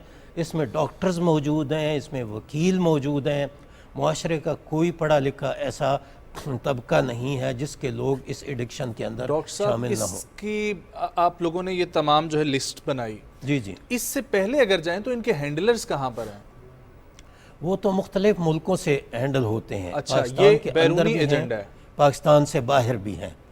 और ये जो आर्टिफिशियल इंटेलिजेंस है, मुझे लगता ये है कि इसके तहत पूरा प्लान करके इसको किया गया है कि जिसको एडिक्शन हो जाती है फिर उसको ना इसके बगैर नींद आती है ना उसका इसके बगैर गुजारा होता है। एक तो होता था ना कि बंदे को गुस्सा आया, उसके मसलक के मुखालिफ कोई था, उसको गाली दे दी, उस पर लानत भेज दी, उसके ख़िलाफ़ कोई बात कर दी। अब ऐसा भी नहीं है और हम हैरान हुए इस बात पर कि जो लोग जिन बड़े हजरात की या ख़वातीन की या सहाबा कराम की, आले बैत की मोहब्बत के दावेदार हैं, उनमें से ऐसे लोग हैं जो इसके लिए एडिक्टेड हैं। अल्लाह अकबर। वो इसके अंदर शामिल हैं और उनको पता ही नहीं चलता, वो इसके बगैर उनका गुजारा नहीं होता। डॉक्टर साहब, क्या इन लोगों तक जो इस तरह का कंटेंट अपलोड करते हैं रसाई मुमकिन हो पाई है? क्या इनको पकड़ना मुमकिन है? जी, कई सारे लोग इसमें पकड़े गए हैं, बहुत सारे इस वक्त जेलों में हैं, बहुत से लोगों पे केस चल रहा है। और जब मैं चेयरमैन साहब से बात कर रहा था कि इस तरीके से मैंने वहाँ जाना है, PTV में बात होनी है, तो उन्होंने मुझे एक दो और चीज़ें भी भेजी कि एक आदमी कल लाहौर में पकड़ा गया है और एक शख्स जो है वो इस्लामाबाद में भी पकड़ा गया और उनमें से एक आदमी ऐसा है जो दीनी तालीम देता है और मदरसे में पढ़ाता है। मैं चाहूँगा यहाँ से आप बात को इस तरह भी आगे लेकर बढ़ें कि ये बताएं जो पकड़े जा रहे हैं इनकी सज़ाएं क्या मुरत्तब की जाएंगी? जी, सज़ाएं बुनियादी तौर पे अभी भी मुलव्विस हैं उनको पता लगे। जी, जो ब्लास्फेमी लॉज हैं फ़िलहाल तो उन्हीं के तहत उनकी सज़ाएं हैं, लेकिन उनको फिर आगे देखने की ज़रूरत है। फ़िलहाल तो इसकी रुकावट पे बहुत ज़्यादा बात की काउंसिल ने और कल का जो हमारा इजलास आ रहा है उस इजलास में भी ये एजेंडे पे रखा गया है। कुछ 12 पॉइंट जो हैं काउंसिल ने मुकर्रर किए कि इन पर तो सरे दस्त काम शुरू हो जाना चाहिए और फिर कल जब ये काउंसिल के इजलास में आ जाएगा तो उसके बाद ये काउंसिल की बाकायदा आइनी सिफारिश बन जाएगी, क्योंकि काउंसिल की सिफारिशात तो आइनी होती हैं। फिर इस पर मज़ीद भी काउंसिल काम करती रहेगी। जो बड़ी बड़ी सिफारिशात काउंसिल ने 30 मई के इजलास में मुरतब की और जो इंशाअल्लाह जो कल भी काउंसिल के इजलास के सामने आ जाएंगी, उसमें पहली बात तो ये है कि रियासत संजीदा तौर पे सामने आए। दूसरी बात यह है कि FIA के साइबर क्राइम विंग जो है उसके अंदर एक डिपार्टमेंट अलग ऐसा बना दिया जाए जो सिर्फ ब्लास्फेमी के इस मवाद को देखे, उसके अलावा उसका कोई काम ना हो, क्योंकि इसकी तादाद जो है वो बहुत ज़्यादा बढ़ रही है। सही। और PTA के ज़िम्मे ये लगाया जाए कि वो इसकी फ़िल्ट्रेशन का बेहतर से बेहतर इंतज़ाम करे और जो वेबसाइट्स हैं उन तमाम वेबसाइट्स की रजिस्ट्रेशन अभी तक नहीं हुई, वेबसाइट्स की रजिस्ट्रेशन का इंतज़ाम हो ताकि उनको पाबंद किया जा सके कि उन्होंने क्या काम करना है क्या नहीं करना, कौन सा मवाद उन्होंने आगे भेजना है, कौन सा मवाद आगे उन्होंने नहीं भेजना। PTA का कहना था कि कुछ हमें इसमें मुश्किलात भी हैं और बहुत सारा हम चूँकि उनके नुमाइंदे मौजूद थे और बहुत सा काम हम कम कर भी रहे हैं। उन्होंने बहुत बड़ी तादाद बताई जो इक़दामात उन्होंने इस सिलसिले में किए थे, लेकिन इजलास में फिर भी तय पाया कि मज़ीद हम भी उनकी मदद करने के लिए तैयार हैं और वो मज़ीद इस फिल्ट्रेशन के इक़दामात करें और जो वेबसाइट्स हैं उनकी रजिस्ट्रेशन के इक़दामात करें। उसके अलावा एक नुक्ता ये बताया गया कि इसके लिए अदालतें भी अलग बनानी चाहिए या फिर ये है कि अदालतों के अंदर इसके लिए जज मुकर्रर हो जाने चाहिए। अब ये इक्का दुक्का केसेस नहीं रहे, अभी हज़ारों से बढ़कर लाखों की तरफ जा रहे हैं, इसलिए ज़रूरी है कि इसके लिए स्पेशल अदालतें हों या स्पेशल जजेज़ हों जो कि इनको फौरी तौर पर इनके फैसले करें और इनके लिए। तो सर ये शरीयत कोर्ट जो है इसमें ये मामलात नहीं डिस्कस हो सकते?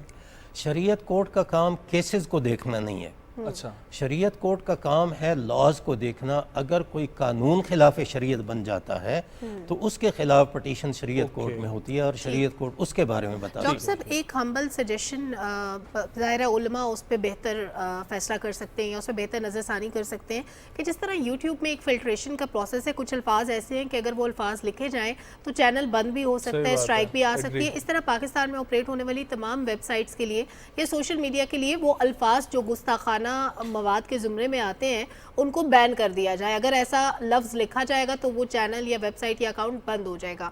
अगर इस पे एक्सपर्ट्स की आप राय ले सकते हैं। और दूसरा मैं चाहती हूँ इस पर भी रोशनी फरमा दें कि ब्लास्फेमी लॉ क्या क्या चीज़ें उस कैटेगरी पे फॉल करती हैं जो ब्लास्फेमी में आती हैं? जी, आपकी तजवीज़ बहुत अच्छी है और तकरीबन इसी तरह की वहाँ भी गुफ्तगू हुई, फिल्ट्रेशन की बात हुई, उसके तरीक़ों पर बात हुई और सबसे बड़ी इस पे बात हुई कि वेबसाइट्स जो हैं वो अनरजिस्टर्ड चल रही हैं। किसी को पता ही नहीं है कि इसमें क्या आ रहा है क्या नहीं आ रहा है। जब रजिस्टर्ड चीज़ होती है तो ज़ाहिर है उस पर फॉर्म फिल करने पड़ते हैं, उस पर पता होता है कि क्या डेटा यहाँ आएगा क्या नहीं आएगा, कुछ पाबंदियाँ होती हैं, कुछ शराइत होती हैं। तो उम्मीद है कि इस पर मज़ीद काम होगी और आपकी ये बात भी चूँकि सबके सामने आ रही है और मैं भी पहुँचाऊँगा इंशाअल्लाह कि इस हवाले से भी हम इसकी फिल्ट्रेशन जो है वो कर सकते हैं। ब्लास्फेमी जहाँ तक है उसमें नबी करीम सल्लल्लाहु अलैहि वसल्लम की गुस्ताखी आ जाती है, कुरान मजीद की गुस्ताखी आ जाती है, इस्लाम के बारे में गुस्ताखाना मवाद जो है वो उसके अंदर आ जाता है। तो ब्लास्फेमी में फ़िलहाल ये चीज़ें मौजूद हैं। अच्छा, एक वहाँ पे डिस्कशन में ये भी चीज़ आई कि ब्लास्फेमी वाले हमारे लॉ में एक कमी मौजूद है कि उसमें नबी करीम सल्लल्लाहु अलैहि वसल्लम के बारे में तो है और सहाबा किराम के बारे में है, लेकिन दीगर अम्बिया के बारे में ज़िक्र नहीं है। ये बहुत बड़ी कमी है। और कुरान मजीद ने जब मुसलमानों को ईमान लाने और उनके ईमान के मेयार के बारे में बताया तो साथ ही ये भी बताया कि सारे अम्बिया पे आप ईमान लाएंगे तब आपका ईमान हज़रत मोहम्मद सल्लल्लाहु अलैहि वसल्लम पे होगा। अगर आप किसी भी नबी पर ईमान नहीं लाएंगे तो फिर आप मुसलमान नहीं हो सकते। मोहम्मद सल्लल्लाहु अलैहि वसल्लम पे अकेलों पे ईमान लाना आपका ईमान मुफस्सल बिल्कुल ऐसा है। कुरान मजीद में ला नुफर्रिकु बैना अहदिम मिर रुसुलिही, हम उसके रसूलों में से किसी में तफरीक नहीं करते कि ये ठीक है ये ठीक नहीं, सब के सब ठीक है ये चीज़ें। अच्छा, तो डॉक्टर साहब आपको क्या लगता है कि ये इस्लामी नज़रियाती कौंसिल काम कर रही है, इन्होंने सिफारिशात मुरतब की, हुकूमत पाकिस्तान सामने आकर इसके ऊपर अमल दरामद करेगी, इंडिविजुअल कैपेसिटी में क्या करने की ज़रूरत है? क्योंकि बहुत सारे ऐसे और भी कानून मौजूद हैं। अभी थोड़ी देर पहले ही हम जिक्र कर रहे थे, प्लास्टिक बैग के ऊपर बात कर रहे थे, तो उस पर भी हुकूमत बहुत कोशा है, लेकिन जो आम आदमी है वो जब तक साथ नहीं देगा तब तक हम लोग जो करना चाह रहे हैं वो मुमकिन नहीं होता। तो आम आदमी ने कैसे इस तरफ राग़िब होना है? कौंसिल ने इस पर भी गौर किया, ठीक है, और इसके बारे में ये तय किया गया कि 2-3 इक़दाम तो बहुत ही ज़रूरी हैं।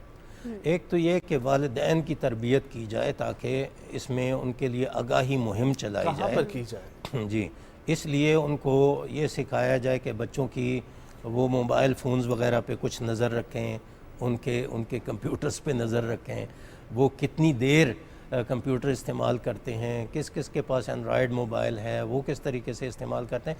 थोड़ा बहुत फ्रेंडली माहौल में, आजकल वो माहौल तो रहा नहीं कि आप पाबंदी लगा दें। पाबंदी तो आप लगा नहीं सकते। तो इसके लिए दौरे जदीद के तकाज़ों के मुताबिक ही ऐसी आगाही मुहिम चलानी पड़ेगी कि बच्चे उसमें मुफीद जो मवाद है वो देखें और जो उनके लिए मुज़िर चीज़ें हैं उनकी तरफ ना जाएं। तो वालिदैन अपने बच्चों को टाइम दें, उनके साथ बैठा करें, उनके साथ बातचीत किया करें, उनको इंगेज किया करें, मसरूफ़ रखा करें। तो वालिदैन की साथ साथ तरबियत और उनकी आगाही की ज़रूरत है, इस पे काम किया जाए। दूसरा ये है कि मसाजिद और मीडिया, इनका बहुत अहम किरदार है। ये आम आदमी को बहुत आगाही दे सकते हैं। मीडिया में जैसे आप लोगों ने प्रोग्राम शुरू किया, इस तरह के प्रोग्राम बहुत ज़्यादा किए जाएँ। ख़तीब साहिबान जो जुमे का खुतबा देते हैं, उनसे अर्ज़ किया जाए कि वो इसी किस्म के मवाद जो हैं वो लाएं और इस पर बात करें और आम लोगों को इससे आगाह करें कि ये ख़तरा कितना ज़्यादा बढ़ चुका है और किस तरीके से हम अपने दीन से सिर्फ दूर ही नहीं होते जा रहे, बल्कि हम बदकिस्मती में दाखिल हो रहे हैं कि अपने दीन के बड़ों को और दीनी शायर को हम जो है वो गलत अल्फाज के साथ याद कर रहे हैं। तीसरा ये भी कौंसिल ने कहा कि निसाबी कुतुब में इसको शामिल किया जाए और स्कूलों में आगाही की मुहिम चलाई जाए और बच्चों को जमा करके तो वहाँ किया जाए। इससे उम्मीद है कि आम लोगों को कुछ ना कुछ फ़ायदा हो जाए। डॉक्टर साहब, इस्लामिक आइडियोलॉजी काउंसिल क्या कैंपेनिंग पे भी काम करी कि कैंपेन्स चलाई जाए इस तरह के मवाद के खिलाफ, जैसे हम दहशतगर्दी के खिलाफ कैंपेन करते हैं, जैसे और सोशल इश्यूज़ के लिए करते हैं, तो इस किस्म का कोई सजेशन? कौंसिल का बेसिकली तो ये काम नहीं है। कौंसिल का बेसिकली काम ये है कि वो क़वानीन को कुरान और सुन्नत के मुताबिक बनाने के लिए और इनफरादी और इज्तिमाई ज़िंदगियाँ कुरान और सुन्नत के अहकाम के मुताबिक बनाने का शौक़ पैदा करने के लिए वो पार्लियामेंट को और सूबाई असम्बलियों को तजावीज़ दे और अपनी सिफारिशात पेश करे। लेकिन अमलन ये होता है कि तमाम की तमाम वजारतें और तमाम इदारे जब भी कोई दीनी मसला आता है तो फिर वो कौंसिल से रुजू करते हैं और कौंसिल उनकी मदद किया करती है। जिस तरीके से ये काम भी कि कैंपेन करना, ये तय करना कि जी क्या क्या तरीके हम इख्तियार करें, ये कौंसिल का काम नहीं था। वो उसने सिर्फ पार्लियामेंट को तजावीज़ देनी थी, लेकिन जब उनको कहा गया तो हमने टेकअप कर लिया इसको। और हमें ये भी अदालत की तरफ से भी ये कहा गया कि आप एक लिस्ट भी बना दें उलमा की जो इसके बारे में एक्सपर्ट हों और उनसे रुजू किया जा सके। तो हमने एक लिस्ट भी इसके एक्सपर्ट्स की बनाकर दे दी। कौंसिल ने पहले भी बहुत से ऐसे कामों में मदद की है। मंदिर का मसला यहाँ पैदा हुआ था इस्लामाबाद में, कौंसिल ने उसको टैकल किया।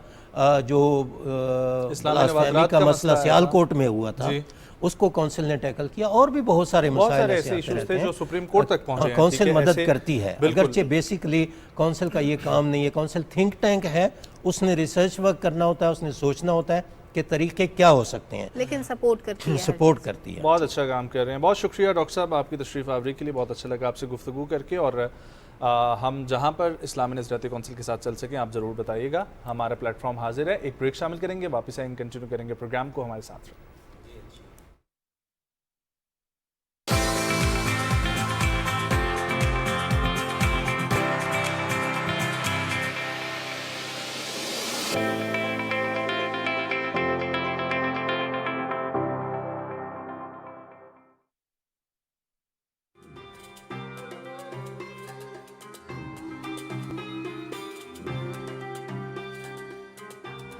ज़माने की कसम खाकर फरमाया इन्नल इंसान लफ़ी खुस्र। उससे बाहर हैवानियत है, गुलाम बन जाते हैं। आपने जुबान की बुनियाद पर एक बालादस्त तबका पैदा कर दिया है जो फिक्री तौर पर भले अपाहज हो।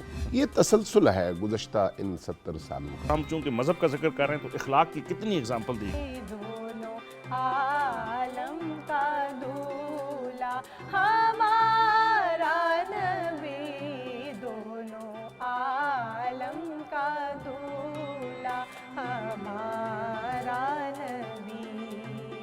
जगह बुलाते हैं मुसलमानों को, हिंदुओं को। हिंदू तो ऑलरेडी होती हैं, होली, दिवाली, जन्माष्टमी, कृष्ण जन्माष्टमी, दुर्गा। दोस्तों में, नेबर्स में इस मोहब्बत को बांटने की कोशिश करते हैं। हमने देखा जिधर तुझको पाया उधर ए खुदा।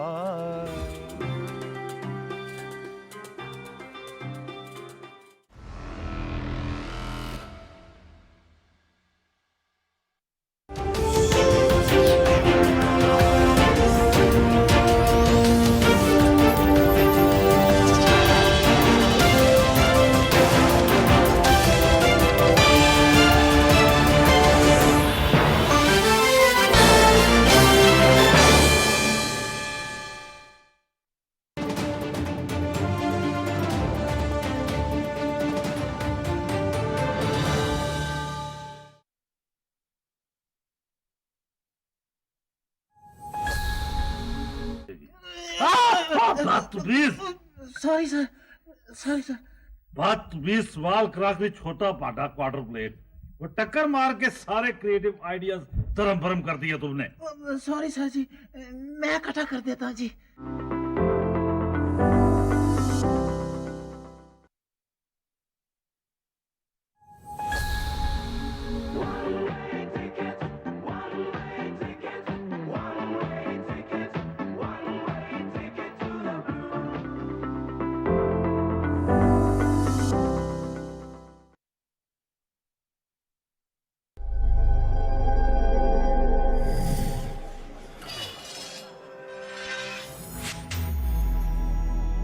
हम सब जानते हैं कि इस वक्त मुल्क में तवानाई का बहरान है।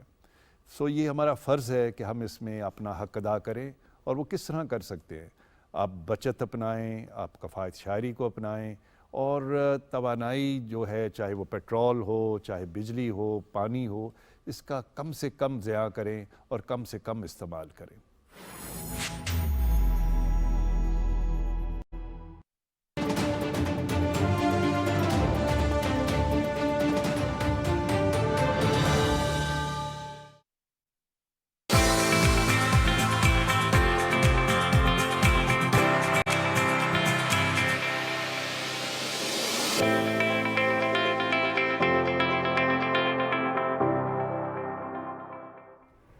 वेलकम बैक नाजरीन। एडवेंचर स्पोर्ट्स की बात ना हो ऐसा कैसे मुमकिन है? वैसे तो आप बहुत से प्लेयर्स से मिलते हैं, खिलाड़ियों से मिलते हैं।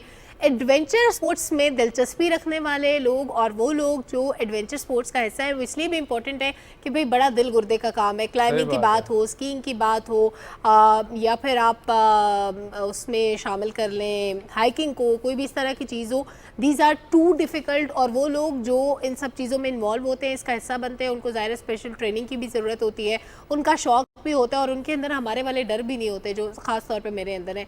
तो हमारे पास आज दो ऐसे मेहमान हैं जो कि बहुत ज़बरदस्त करियर अपना बना रहे हैं, मल्टी टैलेंटेड हैं, बहुत सारे स्पोर्ट्स का हिस्सा बनते हैं। 2016 में चाइना में होने वाले youth sports climbing world cup में पाकिस्तान की नुमाइंदगी भी कर चुके हैं हमारे पहले प्लेयर जो है। और इसके अलावा 2017 में साउथ कोरिया में होने वाले स्कीइंग के मैदान में इंडिया को शिकस्त देके पहली पोजीशन भी हासिल कर चुके हैं। और हमारे जो दूसरे मेहमान हैं वो जनाब सिर्फ 12 बरस की उम्र में रोपेल की पहाड़ी को सर करने का एजाज़ रखते हैं। 2016 में world youth sports climbing championship में पाकिस्तान की नुमाइंदगी भी कर चुके हैं और इसके अलावा मुतअद्दिद मुकाबलों में गोल्ड मेडल अपने नाम कर चुके हैं और कौमी स्नो हाइक प्लेयर भी हैं। हमारे साथ दो शख्सियात मौजूद हैं। पहले जिनके बारे में बताया गया वो भी पाकिस्तान के यंगेस्ट पैराग्लाइडर हैं। हमारे साथ हैं जी फजल वदूद और उनके साथ हैं हंजला हुसैन। अस्सलाम वालेकुम। वालेकुम अस्सलाम। गुड मॉर्निंग, कैसे हैं आप लोग? थैंक यू सो मच, बिल्कुल फिट फाट एंड थैंक यू कि आपने जो है आज हमें अरे थैंक यू आपका आने के लिए। हंजला आप ठीक हैं? अल्हम्दुलिल्लाह। ओके हंजला, आपका ताल्लुक इस्लामाबाद से और आपका गिलगित से। जी गिलगित। राइट, दोनों ने कब कब आगाज़ किया? पहले हंजला आप बताएं कि बचपन से माशाल्लाह से ये जिस तरीके से हमने पढ़ा कि आप यंगेस्ट पैराग्लाइडर भी हैं पाकिस्तान के, तो किस उम्र से आगाज़ हुआ? एक तो मैं आपको करेक्ट कर दूँ, यंगेस्ट पैराग्लाइडर फजल वदूद हैं। मैं 8 साल की उम्र में मुझे अब्बू ने लेकर जाना शुरू किया था ये पहाड़ों पे और इस तरह साथ, तो आहिस्ता आहिस्ता करके शौक़ डेवलप हुआ। 2011 में फ़र्स्ट टाइम नेशनल चैम्पियनशिप हुई थी, उनमें मैं इनसे ही मिला था। वहाँ पे स्पोर्ट क्लाइंबिंग की नेशनल चैम्पियनशिप हुई थी और उनके साथ हमने पार्टिसिपेट किया और उधर से उसके बाद से हमारा सफ़र साथ शुरू हुआ और हमने बहुत अरसा क्लाइंबिंग की साथ, स्नो हाइक्स वगैरह हम लोग जीते भी, मल्टीपल अवार्ड्स वगैरह जीते और इसी तरह करते करते शौक भी डेवलप होता गया और हम लोग प्रोग्रेस भी करते एक बात बड़ी इंटरेस्टिंग थी, मुझे हंसी भी आई इस बात पे। मैंने पूछा कि आप ये सारी स्पोर्ट्स साथ साथ करते हैं, तो उन्होंने कहा नहीं, क्लाइंबिंग साथ करते हैं, बाकी सब अपने अपने शौक है। तो फजल आप स्कीइंग भी करते हैं, बड़ा दिलचस्प खेल है, उसके लिए आपने कोई ट्रेनिंग वगैरह ली है? जी बिल्कुल, स्कीइंग मैं ज़रा शुरू से बोलना चाहूँगा कि 4.5 साल की उम्र से मैंने स्कीइंग स्टार्ट किया और जो मेरे मेन सपोर्टर थे मेरे वालिद, उन्होंने जो है इस फील्ड में मुझे डाला, क्योंकि 4.5 साल के बच्चे को नो डाउट अपने नाम का पता नहीं होता, ठीक है, और उसको क्या पता कि एडवेंचर स्पोर्ट्स या फिर स्नो से रिलेटेड स्पोर्ट्स का।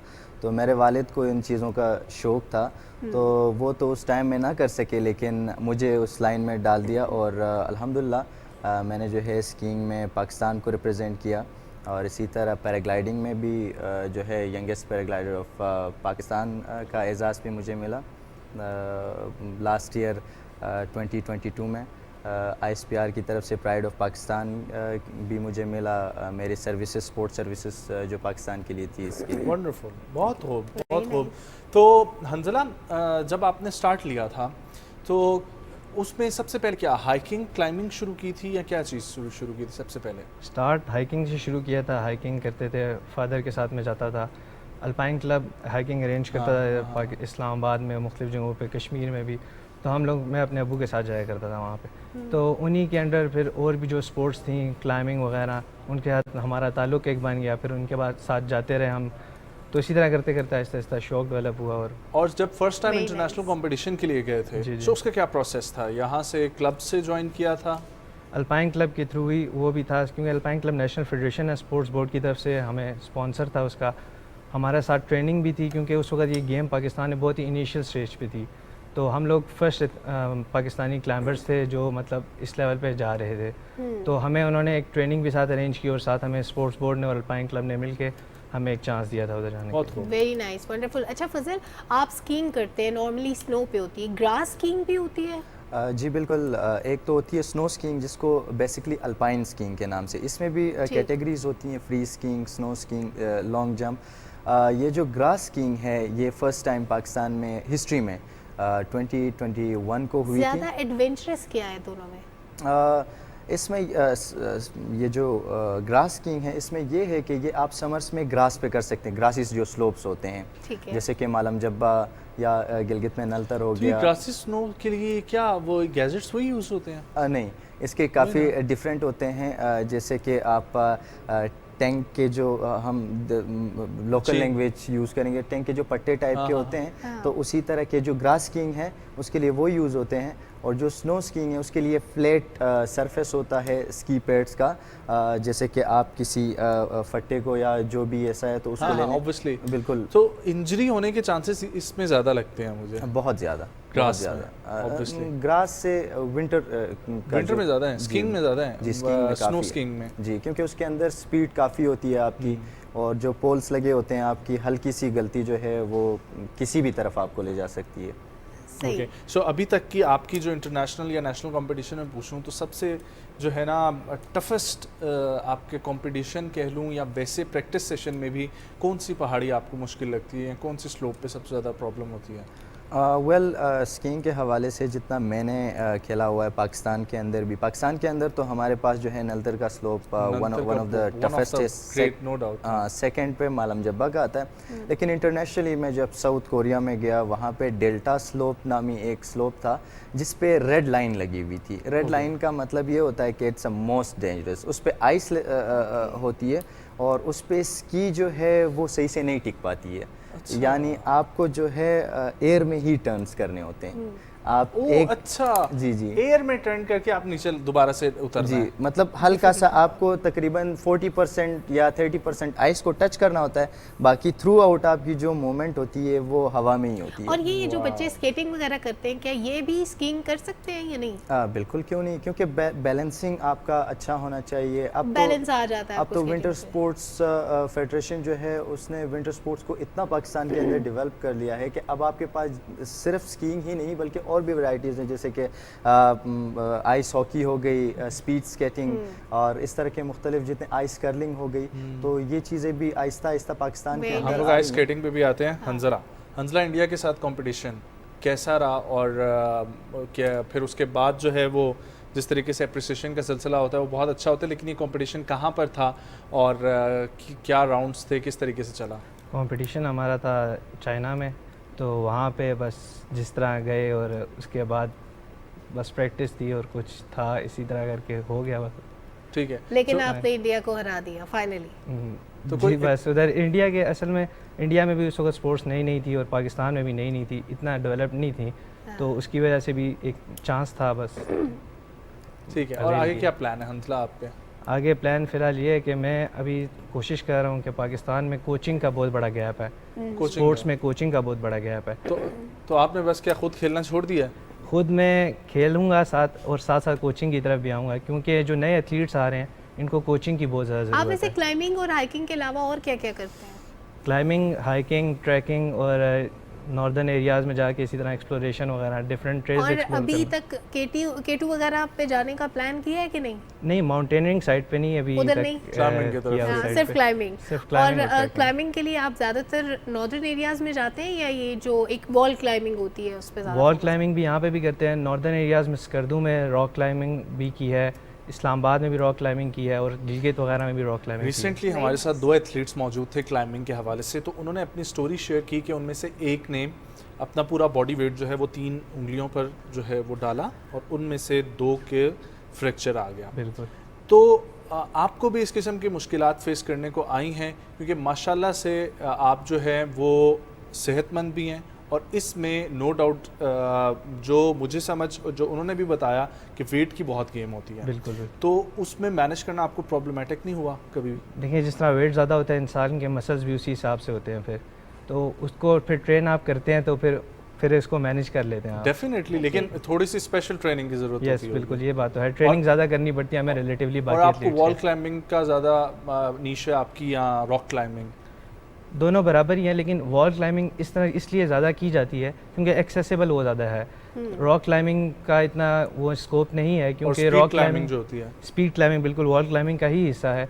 क्योंकि इंटरनेशनल जो स्पोर्ट्स है वो स्पोर्ट क्लाइंबिंग है, रॉक क्लाइंबिंग इंटरनेशनली स्पोर्ट नहीं है, तो इसलिए ज़्यादा वो की जाती है। सही, अच्छा, ज़बरदस्त। फजल, आप इन 2 चीज़ों के अलावा क्या क्या करते हैं, क्लाइंबिंग और स्कीइंग के अलावा? बिल्कुल, उसके अलावा पैराग्लाइडिंग, वो कैसा एक्सपीरियंस होता है? वंडरफुल। पैराग्लाइडिंग वो भी one of the dangerous games में आता है और जब आप हवा में होते हैं तो जाहिर बात है कोई सपोर्ट नहीं होता। वैसे मेंटली भी हवाओं में होता है इंसान जब हवा में होता है, यानी दिमाग ज़मीन पे लगा। स्टार्टिंग मैं पर्सनली आपको अगर बताऊं, जब स्टार्ट आप कर लें और आपकी फर्स्ट फ्लाइट होती है, आपके पैर टोटली ठंडे पड़ जाते हैं क्योंकि जाहिर बात है नीचे कोई सपोर्ट होता नहीं है। एक कैनोपी के सपोर्ट पे आप होते हैं, ठीक है, तो खुदा न खास्ता अगर वो कैनोपी जो है फेल हो जाता है तो सीधा आपने नीचे क्रैश कर जाना है। तो अच्छा, इसका कोई इसको चेक करने का कोई क्राइटेरिया होता है कि ये आपको वो कैनोपी ज़मीन पे ले आएगी पक्का? बिल्कुल, इससे पहले तो इसकी इंस्पेक्शन होती है, पूरे कैनोपी को चेक किया जाता है, थ्रू आउट हार्नेस जो होता है उसको चेक किया जाता है। बग़ैर सेफ्टी के इस पे जो है फ़्लाइट नहीं की जाती है। लेकिन ये हम बदकिस्मती से ही कह सकते हैं, या वो बड़ा बदकिस्मत शख्स होगा कि 100 या 1000 में कोई एक केस ऐसा आ जाता है कि क्रैश। लेकिन आता है। हमें अभी भी याद है, मेरे वालिद बताया करते हैं कि जिस तरीके से हम लोग देखते हैं 23 मार्च को पैराग्लाइडर्स उतर रहे होते हैं, इसी तरीके से आज से काफ़ी अर्सा पहले जब परेड हुआ करती थी, दोबारा से जब परेड का रिचुअल शुरू हुआ, इससे पहले भी तो इसी किस्म के पैराग्लाइडर्स उतरते थे। और एक दफ़ा बाकायदा तौर पर कौमी तकरीब के दौरान जो है वो पैराग्लाइडर ज़मीन पे आके गिरा। Oh my God. तो ये बिल्कुल इस किस्म के इंसिडेंट सुनने को मिलते हैं, लेकिन अल्लाह आपको महफूज रखे, सलामत रहें। लेकिन ये एडवेंचर स्पोर्ट्स के लिए बड़ा ना जिगर चाहिए होता है। और वो नो डाउट स्पोर्ट्समैन की एक स्पिरिट वैसे ही कमाल की होती है, और उसके अलावा आप लोग इससे ताल्लुक़ रखते हैं तो वैसे भी होता है। लास्ट में कुछ कहना चाहेंगे आप फजल? बिल्कुल, लास्ट में स्पोर्ट्स का चूँकि सेगमेंट है तो स्पोर्ट्स के हवाले से मैं यही कहूँगा कि नौजवान जितनी भी आजकल हमारे हैं ड्रग्स के पीछे जो जा रहे हैं या जो हार्म एक्टिविटीज़ के पीछे जा रहे हैं, नो डाउट डिप्रेशन का माहौल बना हुआ है आजकल हमारे मुल्क के अंदर। तो एटलीस्ट डेली, वैसे तो डेली होना चाहिए, अगर डेली नहीं करते हैं तो वंस अ वीक जो है फिज़िकल फिटनेस, यानी कोई भी स्पोर्ट्स लाज़मी नहीं है कि आप जो आपको पसंद हो, जो इजी लगे, आपका माइंड और सोल रिफ्रेश कर बिल्कुल वो। कुछ आप कहना चाहेंगे हंजला? मैं बस ये ऐड करना चाहूँगा कि सोशल मीडिया को मिनिमम यूज़ करें और मैक्सिमम स्पोर्ट्स करें। Thank you so much. और आई रियली वांट नजम के इस तरह का एक्सपीरियंस हमारा किसी फीमेल पैराग्लाइडर के साथ या कोई ऐसी खातून के साथ भी हम बुलाएंगे। जरूर। एक ब्रेक लेते हैं, ब्रेक से वापस आएंगे, कंटिन्यू करेंगे हमारे साथ।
Congratulations to PTV for their new digital platform, PTV Flex.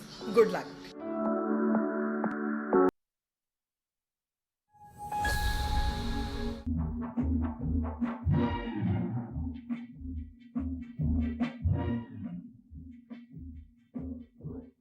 कहाँ से लाई हुई थी? आपको पसंद था चौधरी जी, मैं ले आया। शाबाशी जवान, शाबाशी।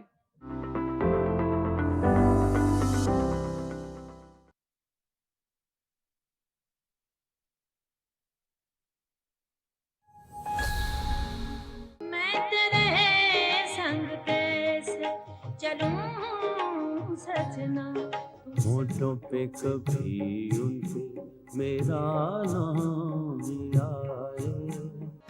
बात करनी मुझे मुश्किल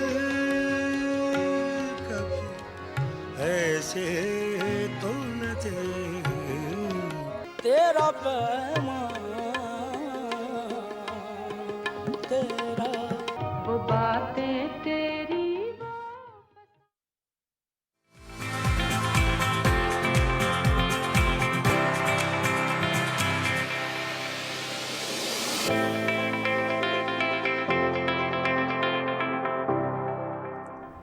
वेलकम बैक नाजरीन। बालों का रंग बहुत इंपॉर्टेंट होता है आपकी पर्सनैलिटी में। हम एशियंस का कलर वैसे तो बालों का अमूमन ब्लैक या ब्राउन होता है, लेकिन बहुत सारे शेड्स हम ट्राई करते हैं, मर्द भी ख़वातीन भी, अच्छा लगने के लिए, खूबसूरत लगने के लिए, क्योंकि आपकी पर्सनैलिटी निकल जाती है। लेकिन ये जानना बहुत ज़रूरी है कि आप पे क्या सूट करता है, क्या नहीं सूट करता।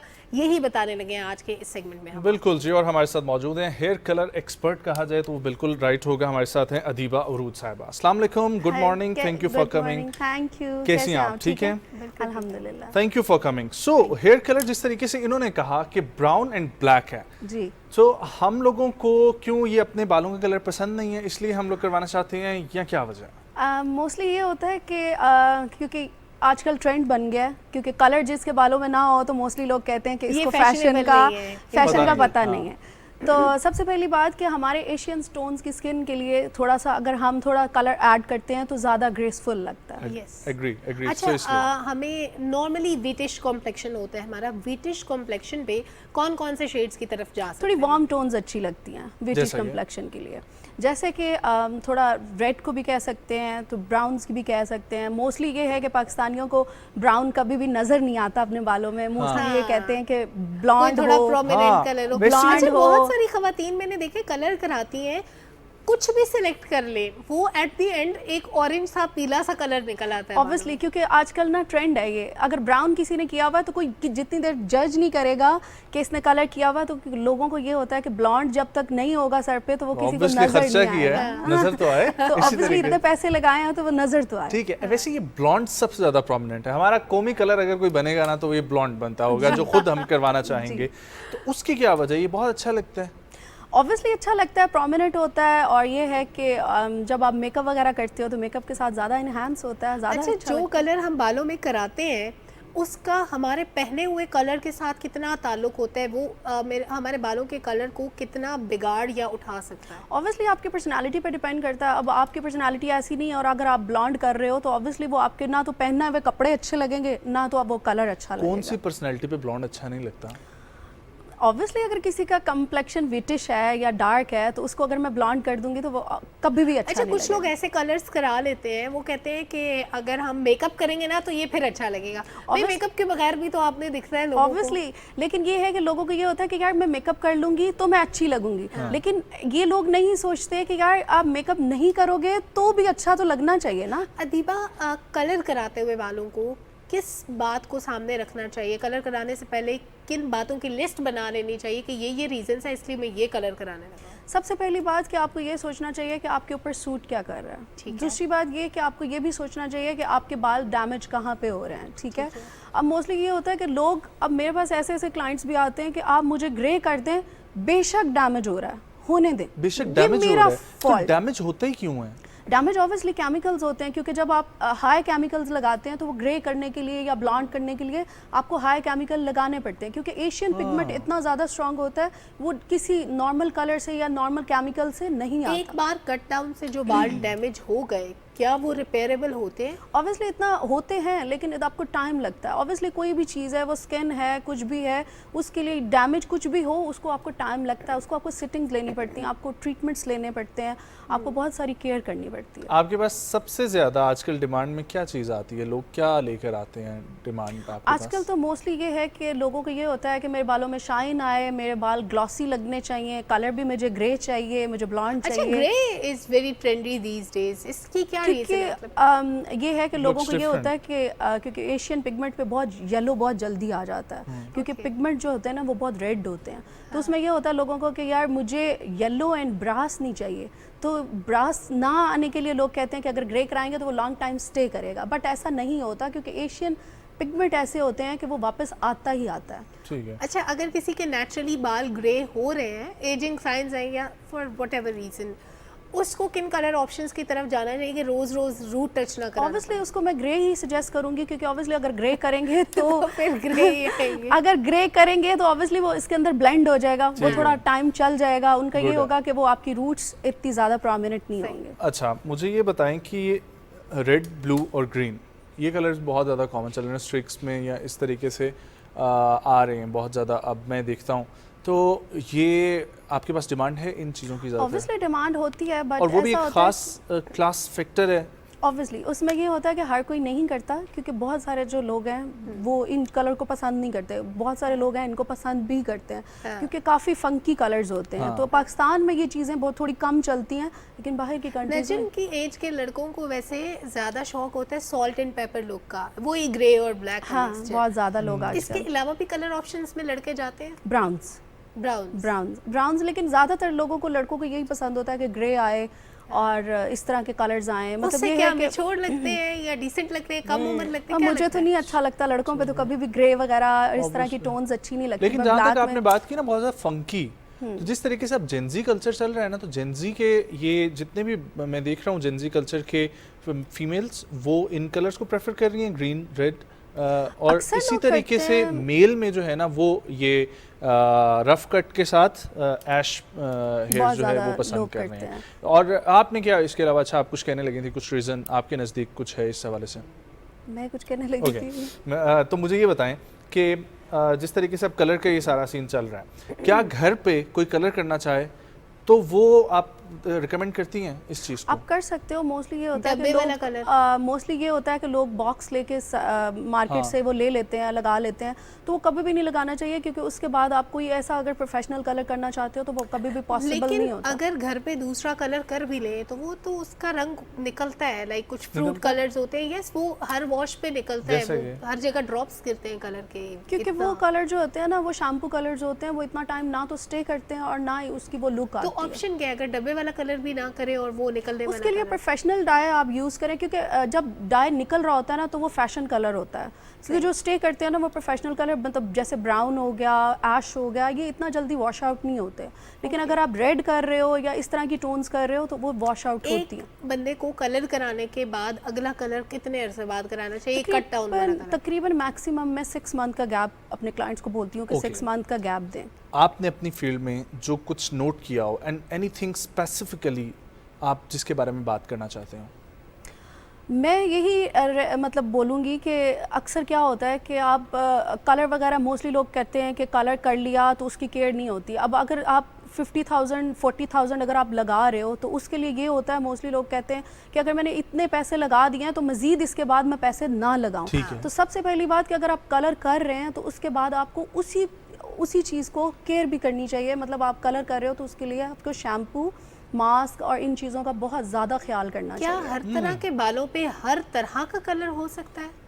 ऑब्वियसली हो सकता है। मोस्टली ये होता है कि आप अगर ब्लैक डाई या रेड डाई लगा लेते हो ना तो उसके बाद ये होता है कि आप कभी भी जो है ब्लॉन्ड, ऐश और इन टोन्स की तरफ नहीं जा सकते। और अगर ब्लॉन्ड या ऐश आपने एक बार करवा लिया या इवन आपने डार्क ब्लैक करवा लिए कभी तंग आके, फिर आपके पास क्या ऑप्शंस होते हैं? ऑप्शन यही होती है कि आप लाइटनिंग वगैरह के थ्रू आप जा तो सकते हो, बट ऑब्वियसली आपका बाल बहुत डैमेज होता है। ठीक है, अब मुझे ये बताएं जल्दी जल्दी कि जो हमारी ख़वातीन इस वक्त देख रही हैं, इस बिज़नेस में आना चाहती हैं, प्रॉफिटेबल बिजनेस है ये ऑब्वियसली। और इसकी तरफ आने के लिए आप क्या कहेंगे कि कहाँ से वो स्टार्ट लें, अपने घर से स्टार्ट लें या प्रोफेशनली सीखें कहाँ से जाके? वो ऐसा है कि घर से कभी भी नहीं करना चाहिए। सीखें कहाँ से? पहला स्टेप तो यही है ऑब्वियसली। सीखना ऑब्वियसली आप छोटी जगह से सीखते हो तो ऑब्वियसली बड़ी जगह पे जाते हो, ठीक है। आपको स्टार्ट छोटे से ही करना चाहिए और कभी भी मैं रिकमेंड नहीं करूँगी कि आप घर से स्टार्ट लें एंड देन आप जो है वो करें।